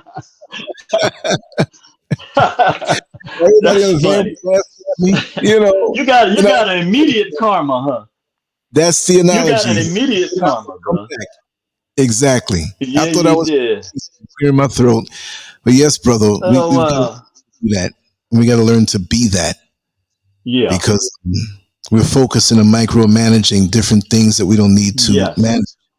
Yes. There's so Yes. many roads to the Exactly. truth. Look, if you talk about the number five, there's 4 plus 1. There's 6 minus 1. There's Bingo. 2 3. There's Bingo. -1 plus 6. You see what I Bingo. mean? There's 10. Bingo. Bingo. There you You see what I go. mean? Exactly. Exactly. The numbers, I mean, all you gotta do is look at in nature, it explains and tells you everything. Just like what you just explained. So what we're gonna do, eliminate the numbers in nature? Because that is where we get our real knowledge from. That's really what you But want to yeah, see it. brother Lance, I better There get you out go, of brother. here. Yes, indeed. I, Yes, I indeed. know. Bonus beats. Um, yes, I'm looking forward to next Monday. Thank you so much. Hit me up. Yes, sir. Hit me Thank on you, the brother email. Lance. I will. It's a two-way. Okay, brother. Peace and love. Hit me on the email. Okay. Okay, I will. Thank you so Peace and much. love, brother. Peace Thank and love you. to you, brother. Thank you. I'll see you next week. Okay. Peace. Okay. Yes. Wow. What a spectacular show. I thank Brother Neil for the input. He's a very busy man. You all don't realize how busy he is, but he takes the time to relax and he has to meditate on these things all week and bring it in a unique way. And that's why I appreciate him so much. But he's right. He's right. He's right. Look, if I have a northern accent because I'm from New York City, and someone has a southern accent because they're from Alabama or Georgia, does that mean that the way they speak is not effective? If I don't think beyond the boundaries of the state that I was born and raised in, I would be dismissive of a person who has a different accent because it's different. Now, people don't understand that, and I'm going to say it here officially. My role as a host of a show, and we're going to have a great show on Wednesday, 1 o'clock p.m. Eastern Standard Time. It'll be 6 o'clock for me. You don't want to miss it. I haven't created a link yet, but you know how that goes. It will be here. But my role as the host of a show, and again, I'm not putting myself on some kind of pedestal, I'm just saying my way of protocol. If I have a guest who is bringing something strong, but they themselves have a different philosophical or ideological way of thinking because they came a different way, but they're getting to a certain point of upliftment, how are you going to reject that? See, there was a spot in Richmond Hill, Queens that, you know, anybody can boil rice at home and put a few seasonings in it, make it taste good. But this rice, for some reason, tasted so good. And I was with a friend of mine, and he said, hey, man, you got to taste this rice. I said, man, I don't want no rice. I don't want no, I'm not even hungry. He said, no, just taste a little bit of it. I said, okay, just to shut you up, because you've been telling me about this rice for the longest time. It's probably nasty, but I'll eat it. I'll take a scoopful just because you said so. So we went there. He was going to do a takeout, but I had time to kill. And I said, well, listen, let's just sit down, chit chat a little bit. So he got his order, and he actually got a separate order for me. And I said, man, you didn't have to pay for that. You could have gave me a scoop with a different spoon, and I would have tasted it and told you how nasty it was, and we'll move on. Well, he knew why he gave me a little cup, a little small cup, probably about maybe 2 inches high and 3 inches wide, which is too big for me the way I was thinking. So he started eating, and he says, well, you're not going to try it? I said, yeah, I'm going to try it, man. You know, stop bugging me. We're friends. We talk like that. So I finally, dipped in and probably got, honestly, maybe 10 grains of rice, because it also had peas in there. And for some reason, growing up, I never liked peas and rice. I can like the peas by itself. I can like the rice by itself, but I never liked the peas and rice. I think it was because when I was a child, I was at somebody's house with my parents, and somebody had peas and rice, and a roach jumped in it. I'm thinking the peas are roaches, so I just never wanted peas and rice. I would eat them separate. So I put these 10 grains of rice in my mouth, and I couldn't believe that rice could taste like this. And his eyes were affixed on my face. And I gave him an angry expression because he was right, and I was pissed off that he was right. I said, man, I got to get a separate order of this, and I got to take it home. And not only that, that was the first time I had peas and rice, because there were peas in there, and I started to use the spoon to flick them to the side because I didn't want to eat them. I couldn't eat both because of that memory in my head. So what I'm trying to say is that if you eat a different type of food or cuisine, I can't be angry with you. I'm in Ghana. Without asking, every daggone plate of food they give you in the local restaurants got so much spices and hot sauce. I mean, it makes my eyes want to cry and tears come even when a plate is near me. But that's what they do. I'm in their country, which I have a connection to. So when I do go somewhere that I trust, I'll say, listen, please, nothing hot. And sometimes they still do it. What I mean to say is that we have different people with different tastes. They come different ways. They have different experiences.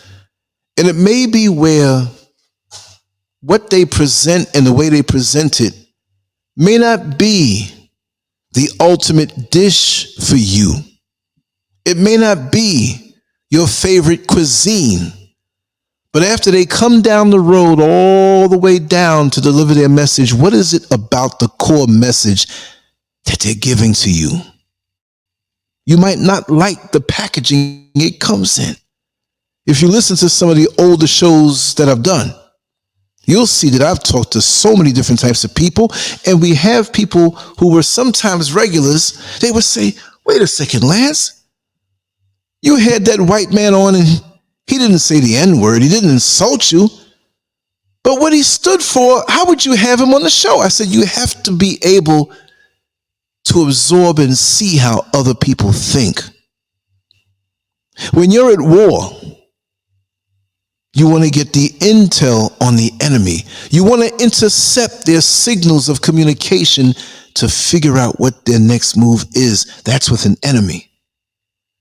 But because we've been chopped and screwed and sliced and diced as melanated people all over the world, and especially in America, we have no time to sit up and invite someone over to sit down and talk and immediately reject them because they have a few peas that they may not like in their rice.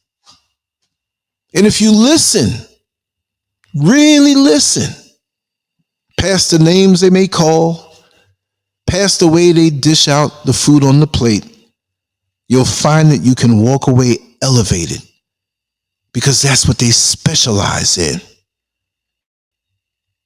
See, you can get mechanics that specialize in Mercedes-Benz. You can get mechanics that specialize in Volvos and Audis and Chevys and Hondas and all different types of cars. And they understand how cars work. And they're probably a lot better than me if they had to go and work on a different type of model because I don't know much about vehicles. I used to change the brakes on my van years ago, and I thought that was a big thing to push your chest out on. But if you take the person who is excellent with the Mercedes-Benz, and for those who love Mercedes-Benz, and they have customer loyalty toward Mercedes-Benz, but they happen to go into a training session that's given by Audi, they may not be able to take all of the information, but they can't cuss out the people at Audi because they come from the Benz mentality. If you don't like it, get up and walk out. Seriously, we've got to be more mature to be able to see beyond the packaging of the person and the way they flavor their message. We're losing out on a lot, y'all. It's a big world out here. Lots of us have the understanding that that's a big world, but we have a little mindset. We have a mindset that is so minuscule that we can't see beyond our own upper lip. And because someone comes a different way who looks like us, we rage against them in the comments section, and I hate this and this is what. We know what has been used to brainwash us. But there's always a little bit of good in everything if you can figure it out. I remember being over a friend's house again, where a roach jumped in the 2 plates of food. Well, just one plate. I had a sandwich on one plate, and it was a big bowl of spaghetti in the other. And they had bad roaches. I used to watch every bit of the preparation on the sly. But this roach jumped on a sandwich. I grabbed the spaghetti and got up. But if in my immaturity, years before, the roach jumped on the sandwich, I would have threw everything away. And that's the problem. We throw away the baby with the bathwater. And we miss out on so much. You see, but we don't say a damn thing to the other people who really come a different way and who ain't paying your narrow-minded way of thinking behind any energy, any attention. Because so many of us, if you really look at it, we're born, and I'm referencing America mostly. We're born in America, raised in America. Some of us don't go anywhere. There were some people on my block growing up in New York City, and I couldn't believe the fact that they were born and raised in New York City. Their parents were from the South, but they were born and raised in New York City. And they never went to Manhattan. To go from Queens to Manhattan, and you never went there before? There are people here in Ghana, in Accra, Ghana, that when you go up into the mountains, when you first leave the flatland and go up into the mountains on a clear day, you can see the beach. We've done videos where you can see this in the distance. It is far, but you can see the ocean. And wouldn't you believe that there are people born and raised in Accra, or they migrate to Accra where we have a beach, and they tell me that they've never been there. That doesn't mean you have to go to every single country in the motherland, 54 countries. But you can't go down the road to the beach? What kind of, and you're young? Don't you have any desire to see what it's like? Old as I am, I want to see things. I want to explore. I want to talk with people who may have different ideologies. I want to see different perspectives. But we have such closed-minded people that want to speak only their brand of righteousness, and they reject everything else. Poor, poor, poor, poor. Do you know how many different people in my lifetime that I've spoken to? So many different races, so many different ethnicities, so many different ideologies, religious backgrounds, spiritual insight. I can talk with anybody, and that's one of my strong points. And I'll allow people to talk when they're sincere about what their road has been. Because none of us are static where we're going to stay the same way, whether you try to stay the same way or not. You are going to evolve. It's just like when you get arrested and they say, if you do not have a lawyer, one will be assigned to you. If you don't have it in your mind to evolve, an evolved destiny will be assigned to you, and it might be painful if you can't let go. But don't expect me to be narrow-minded. And like many other shows, they will bring in a guest to talk to their little clique and then begin to beat up on them because of the differences. Can't we find something in common with our own people? What is it about them who are given time on a program to speak? Can't you pick the peas out of the rice and enjoy the rice? Or does it just have to come in one particular packaging for you to absorb it? And if that's the case, you have to wonder to yourself, are you going to miss your ticket to salvation? I'm not talking in a churchified way. I'm only speaking in an overall way. Many of us can get on a show and say we host a show. It's no big thing. You know, back in the day we had TV and wow, that person over there, David Susskind or Phil Donahue or Tom Snyder, or, you know, they're hosts on TV shows. Well, you could just get a free YouTube page and dress it up and call it what you want. My fear is that there's going to be more hosts than there are guests. More people who want to just speak their narrow-minded ideology and not be a conduit to ascend. Take the good and leave what's not usable to you.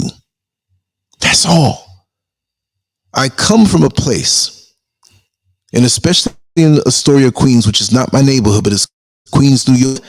That is the most culturally diverse place on the planet. New York City is that anyway. So growing up, I had no choice to have students, classmates in my class that had strange and funny names. But they weren't strange and funny because I was introduced to those things very young. And yet you'd have people who migrated to that part of the world that came from small hick towns in the South, and many of them had issues and problems embracing something a little wider. At least know about it. Some of us want to live in a world where we only stick with the things that are familiar to us. And like I said before, how do you know what your favorite food is when you never tried to taste it? Lots of times when you find out what one of your favorite foods are, you rejected it. Somebody tried to introduce it to you, say, I don't want that. That looks nasty. And then when you get a bite, immediately, you say to yourself, oh my God, I rejected this for so long, but this thing is good. Let me get a couple of orders to take home. And the friend that introduced it to you, you didn't even tell him that you went back the next day to get even more. How are we going to grow as a people if everything that we come out of, the others reject? You understand that we've been split up, introduced to different ideologies, and had things forced on us, but yet under whatever religious covering we say we may come out of, we have a spiritual being under that. Like a person who fell through the ice on a lake that couldn't hold up weight. When they went out on the lake and they were ice skating and they went to a thin patch of ice and fell into the water. Now they're looking for the place that they fell into and can't find it and possibly drown until that person pulled them out.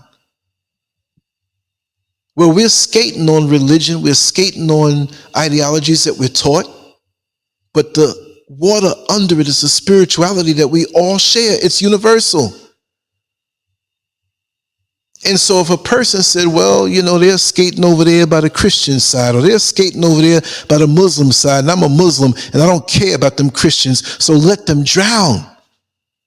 Not understanding that under the sheet of ice that we all stand on is the common spirituality that we are. Before we were split up, but now after the job was done, where we now oftentimes have the labeling of what we were introduced to. Now we reject each other and hate each other for it. I hate this and I hate that. You got time to hate? We have the right to even hate, but is it the best thing? Is it the best thing for us? You can hate for a time what was done to us, yes. I went through some very, very, very angry periods. I cannot even tell you the amount of stories of the racism that I've endured and the comments and the things that I have been held back from. But I'm in a different place right now. Not just because I left the country, wasn't running, but this whole planet is ours. And I can go to whatever part of the planet I want to go to, but my heart is still in the struggle. And now I'm here on the mountaintop, not just a physical mountaintop, but I am on a mountaintop. I can see further than I did before. And so for those who are still down in the valley, not that it means that I'm better than them, I want to say, hey, I, more than anybody else, have endured just as much in the same amount of the same crap that America can dish out. And we need to love on each other more. We need to embrace on each other more, even if we don't agree all the way. We've been split up. Let's take a family of 12. I'm going to give you an analogy that just popped in my head. You have 2 parents, and you have 10 kids, 5 brothers and 5 sisters. And for some reason, and you know, in every single state in America, they have a different name for the child protective agencies. Maybe the father wasn't treating his daughters right or treating his sons right on an inappropriate level. We'll just say it as that because we're just using this to make an analogy and an example. So the children are all split up.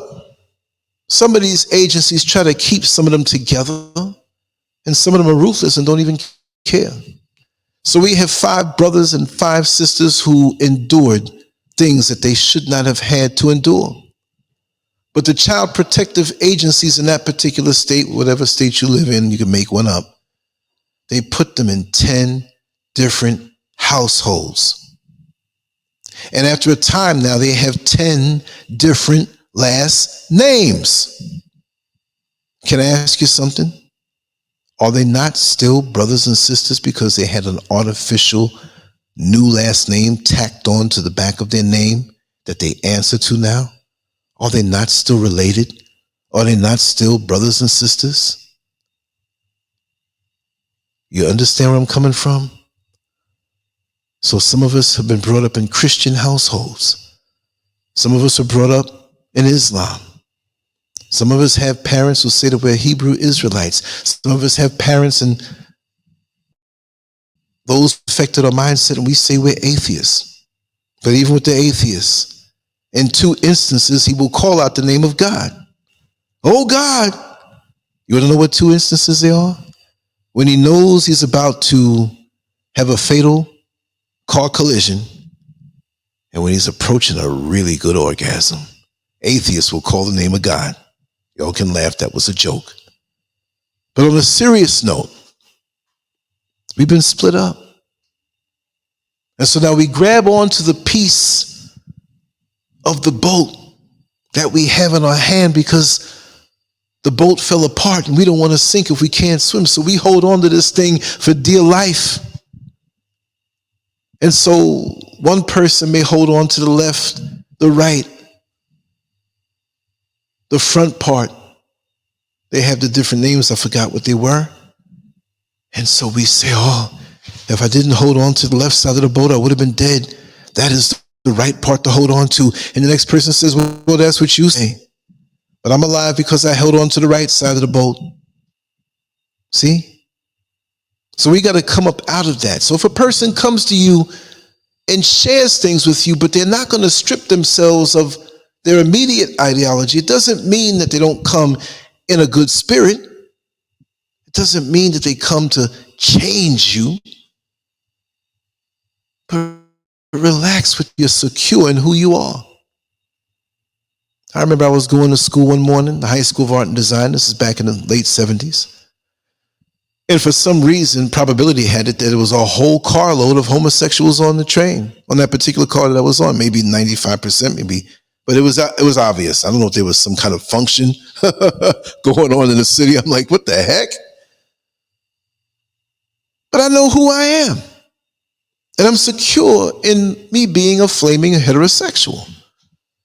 I wasn't bothered by that. Some people who are struggling with things on a secret level, they're, oh, get them off, get them away from me. I don't like them people because you don't like what you're thinking. So this is a new year, y'all.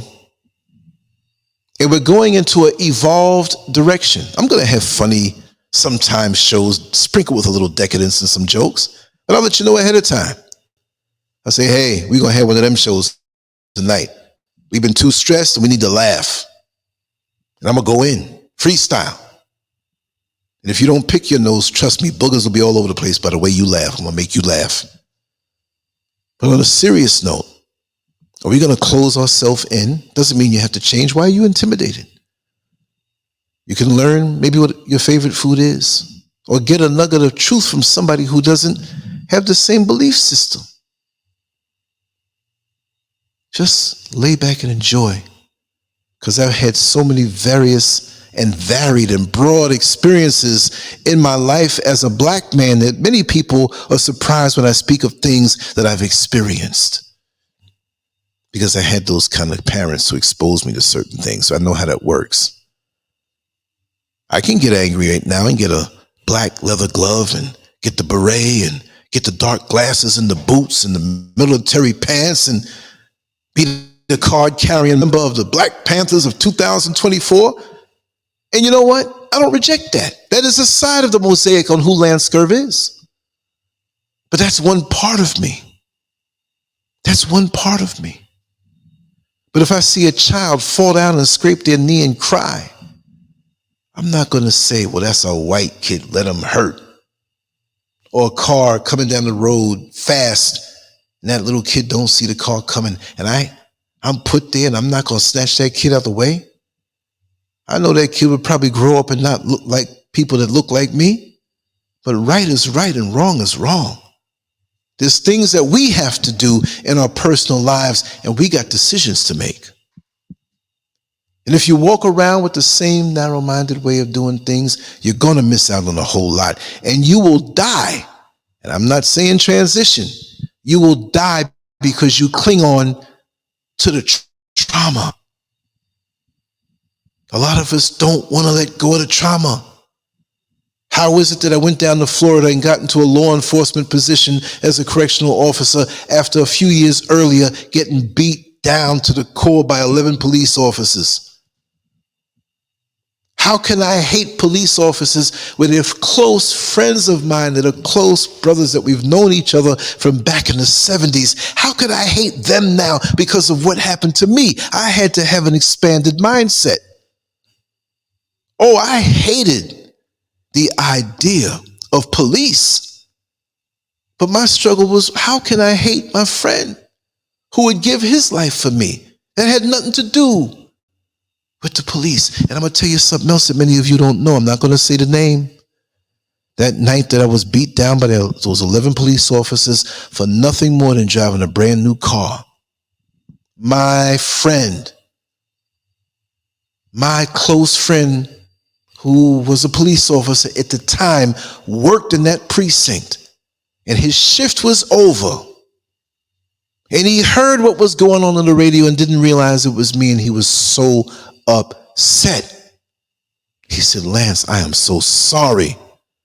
If I was there, I don't care how many of them were there, on principle, that would not have happened. So we got to take things on an individual basis. We can learn from everything. When I was a child, I used to go and get magazines. I used to love my boxing magazines. I used to love my bodybuilding magazines. I used to love those things. But I would also make sure that I was fanatical. I had an allowance. And I might go and get 10 magazines on the things that I like. But I also, at the suggestion of my parents, is always get something that you don't know about. And look through those magazines. Let them stimulate you. Let it sink into your subconscious mind that there's something beyond the things that you like. And maybe you'll learn what your favorite food is. Maybe you'll learn something that may become a hobby that might become a profession. And even if it doesn't, it expands your conversation so that you can mix and meld and blend with more people than just a toxic, narrow inner circle. Because believe it or not, when I get around people who are superficial and caught up in just being their category, it bores me. It bores me.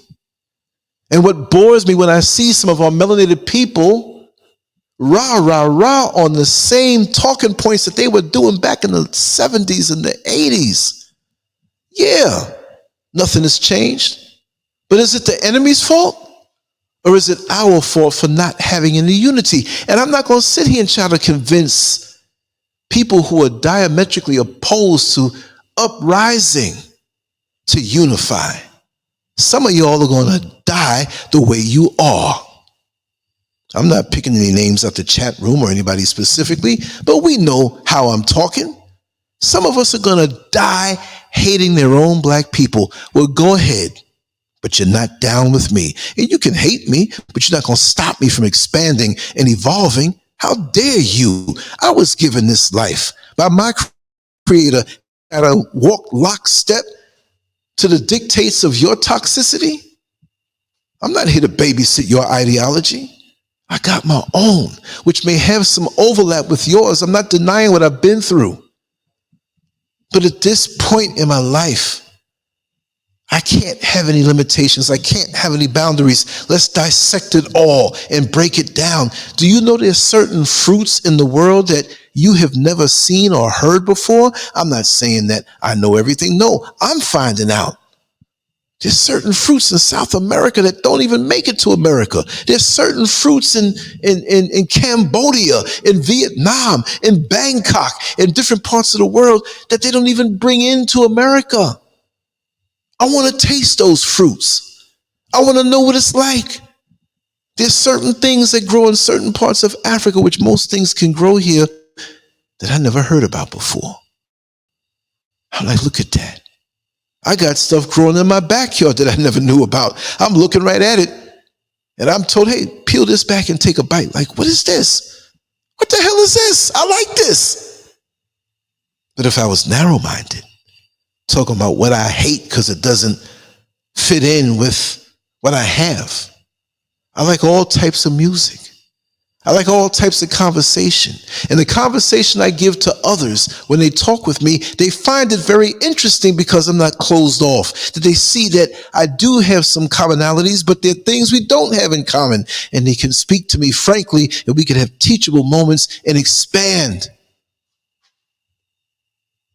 That's how we break down ignorance. We are the ambassadors for our race. And if we're closed-minded, we don't have to go around other, please accept me. No, I'm not with that. I don't want to be bothered with nobody that doesn't want to be bothered with me. So if it's another person of another race who's closed-minded like that, I don't want to be bothered with them. Just the same way I don't want to be bothered with somebody who looks like me and all they can do is hate on themselves, hate on others if they don't come down a certain road. On that note, right now it's 11:11. That's the special time. They say it's angelic, right? I just wanted to say those words for a little while. And I have something that I'm going to do in a little while. And I have something else I'm going to upload. I'm just working on a banner right now. I'm going to work into the night until nature calls me to close my eyes and get a good rest. The breeze is sweet out here. The crickets, it's weird. In January, I'm hearing crickets and the animals that are out there. It's just beautiful. So I dedicate my life to this, the life that I have left and the years that I put in. And I just want us to uplift the, and for those of us who will unify, let's do that. But for those who have their little hidden agendas behind strange avatars, you don't know who they really are, kick rocks. Kick rocks. And yes, Kwame, you do have Christian fanatical loonies out there. I'm not with that. But you know, if it's a black man and a black woman and they're trying to convey some type of truth, let me pick out the truth. They can keep the rest because we know what time it is. But we all have something to order. Just like when you have a barbecue or a cookout in your yard and everybody's broke, the paycheck is not going to be there for another 3 days. I say, okay, you bring the macaroni and cheese, you bring the chicken, you bring the greens, you bring the banana pudding. A little broke kid over there, you have to bring something too, but you don't have much money, so bring a couple of paper plates and plastic forks and spoons. You see what I mean? We got to get to this thing together. We have no energy to turn against each other because of the road that we were exposed to younger coming up, or what we have exposed ourselves to and we feel is the truth. The truth and the fact of the matter is, we have a common enemy. And we don't have any time to sit here and argue on what we call ourselves or what road we came down and what. The ship is sinking. And we're trying to take our fingers and poke it in the next person's eyes that look like us, when we can take those same fingers and plug the holes up and get to land and then discuss our differences in a peaceful and civil manner. The cornbread and the collard greens. That's right. You know what time it is. That's what it's all about. And so on that note, family, like, share, and subscribe and all of that good social media talk. But that doesn't matter. It doesn't matter if you don't absorb the words that Brother Neil Frazier has shared. Me, I'm just a janitor. I'm going to make sure it's swept up. Make sure the toilet paper's in the bathroom. Make sure the garbage cans don't get too full. I'm a servant in this plane to do what it is I'm supposed to do and to get in with no ego involved where I fit in. And that's the honest to create a truth. So let me let you all get a break. I'll have something up soon. And the journey continues. The work continues. Let's all evolve and be better tomorrow than what we were today. So we have to have the right mindset to do that. I think it's a shame. You ever been around or away from a person for a couple of years? You move to a different state, different country, different part of the city, and you finally run into them. You might go down the old neighborhood and they're sitting in the same chair. They're talking the same stuff, and they have not grown. That's sad. You weren't put here to be stagnant. Anything that's living was put here to evolve. And even the so-called animals in the wild that's not wild, which is more organisms in this chaos in the man-made engineered world. They're fulfilling their purpose. And what purpose are we fulfilling? I'm not looking to put anybody down here. I'm just saying. We have the brilliance to go after each other, break it down, take time on social media, and tear people up. The demolition crew is necessary when you tear things down, but haven't we been tearing each other down enough? What happened to the new structures that are supposed to go up? I'm not talking about buildings. I'm talking about the children who grow up. And we have an input into their mind that they're better than us because we know our idiosyncrasies and we wanted to keep that away from them. But they hear what we talk about at the kitchen table. They're up at night. We're on the phone. They go by the door and open it up and hear all vile stuff coming out of us, and they absorb this. It's like the lady who was overweight and her children were overweight, and a sister who lived with them is overweight, and they say, we're not fat, we're just big-boned. Really? No, it's not that you're big-boned. Y'all are eating the same food out the same kitchen in the same refrigerator. A poor diet. But that one who moved away and went to college, adopted a different way of eating, was always active, and she comes back slender and slim. And now y'all are looking at each other. Who you think you are because you got slender? No, stop at the same refrigerator. And if you do, put the right things in it. Let's put the right things in our mind. Let's consciously go against the impulsive feeling to tear each other down. And for those who continue to do so, I'm not going to say I don't care, I do care, but I cannot focus my energy on that anymore. I'm going to move to a different part of town and build up some nice structures.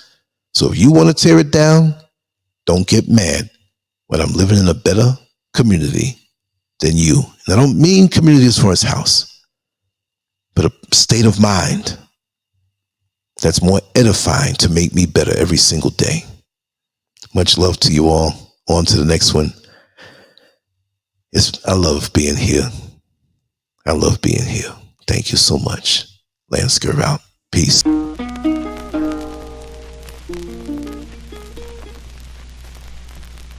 Why are we called Negroes? Why are we deaf, dumb, and blind? Why is everybody making progress, yet we seem to be lagging so far behind? Why are we mistreated? Why are we in this condition, stripped of our name, our language, our culture, our God, and our religion? Here in America, all of our religious training has been gotten by the preacher. He has told us of a heaven way up in the sky that we can't enjoy now, but rather after we die. But all of the years that we're living, for us there's nothing but hell, pain, torture, and misgiving. Yet the Bible speaks of a heaven filled with material luxury, which the white man and the preacher has right here, so we see. So my friend, take it for what it's worth. Your heaven and your hell is right here on this earth. So let's check back into history, which rewards all research and tells us plainly that before the white man gained entry to the East, he was living in the caves of Europe, a ravenous beast, eating juniper roots and eating flesh raw, till God sent Moses to civilize him and teach him the law. Then, following Marco Polo, an explorer, he gained entry into Asia and Africa. From China, he took silk and gunpowder. From India, he took jute, manganese, and rubber. He raped Africa of her diamonds and her gold. From the Mideast, he took barrels of oil untold, raping, robbing, and murdering everything in his path. The whole black world has tasted of the white man's wrath. So, my friend, it's not hard to tell. A white man's heaven is a black man's hell.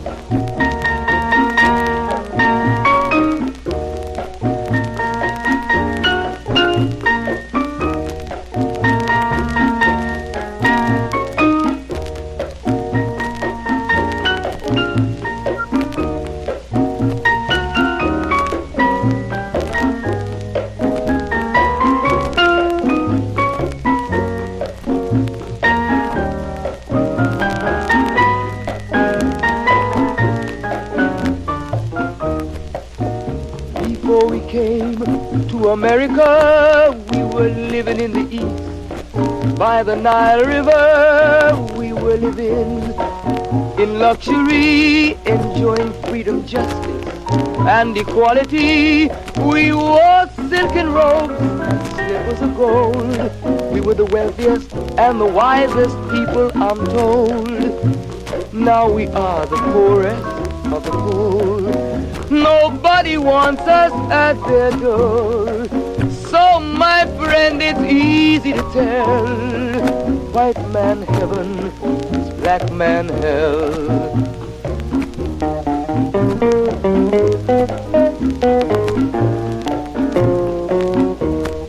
When the white man came to America, he told the Indian, I am your white brother. He said, red man, I'll treat you the best. Yet and still he pushed the Indian further west with his white woman and fire water. Tricks and lies, he stole America. The original owner of this nation is cooped up on a reservation. So my friend, it's easy to tell. White man heaven, black man hell.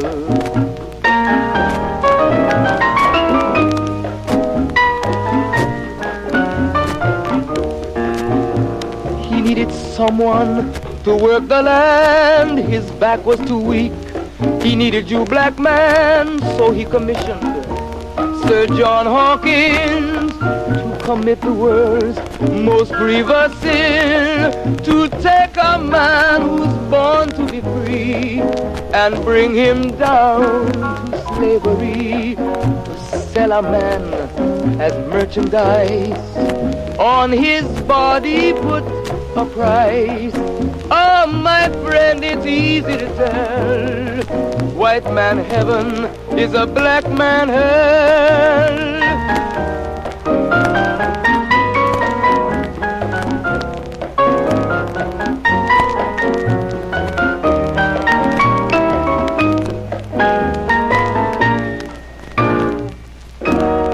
So, hello, this is Martha. Actually, today I got to meet my friend Lance. Yes, I got to meet my friend Lance. This is my first time meeting him in person, and he's a very kind man, seriously. I do talk with him on phone, on WhatsApp, but I've never got to meet him. But today, he's just extraordinary. He's very, anything you want to know about life, anything you want to know about just human, anything you want to know about life, please. YouTube, Telegram, Instagram, Twitter, all the social media channels, you got to find him there. He's very inspiring. He's very positive. If you want anything positive about life, please subscribe to LANCESCURV. And then every day you got to see different videos, different talks, different topics about life. See you.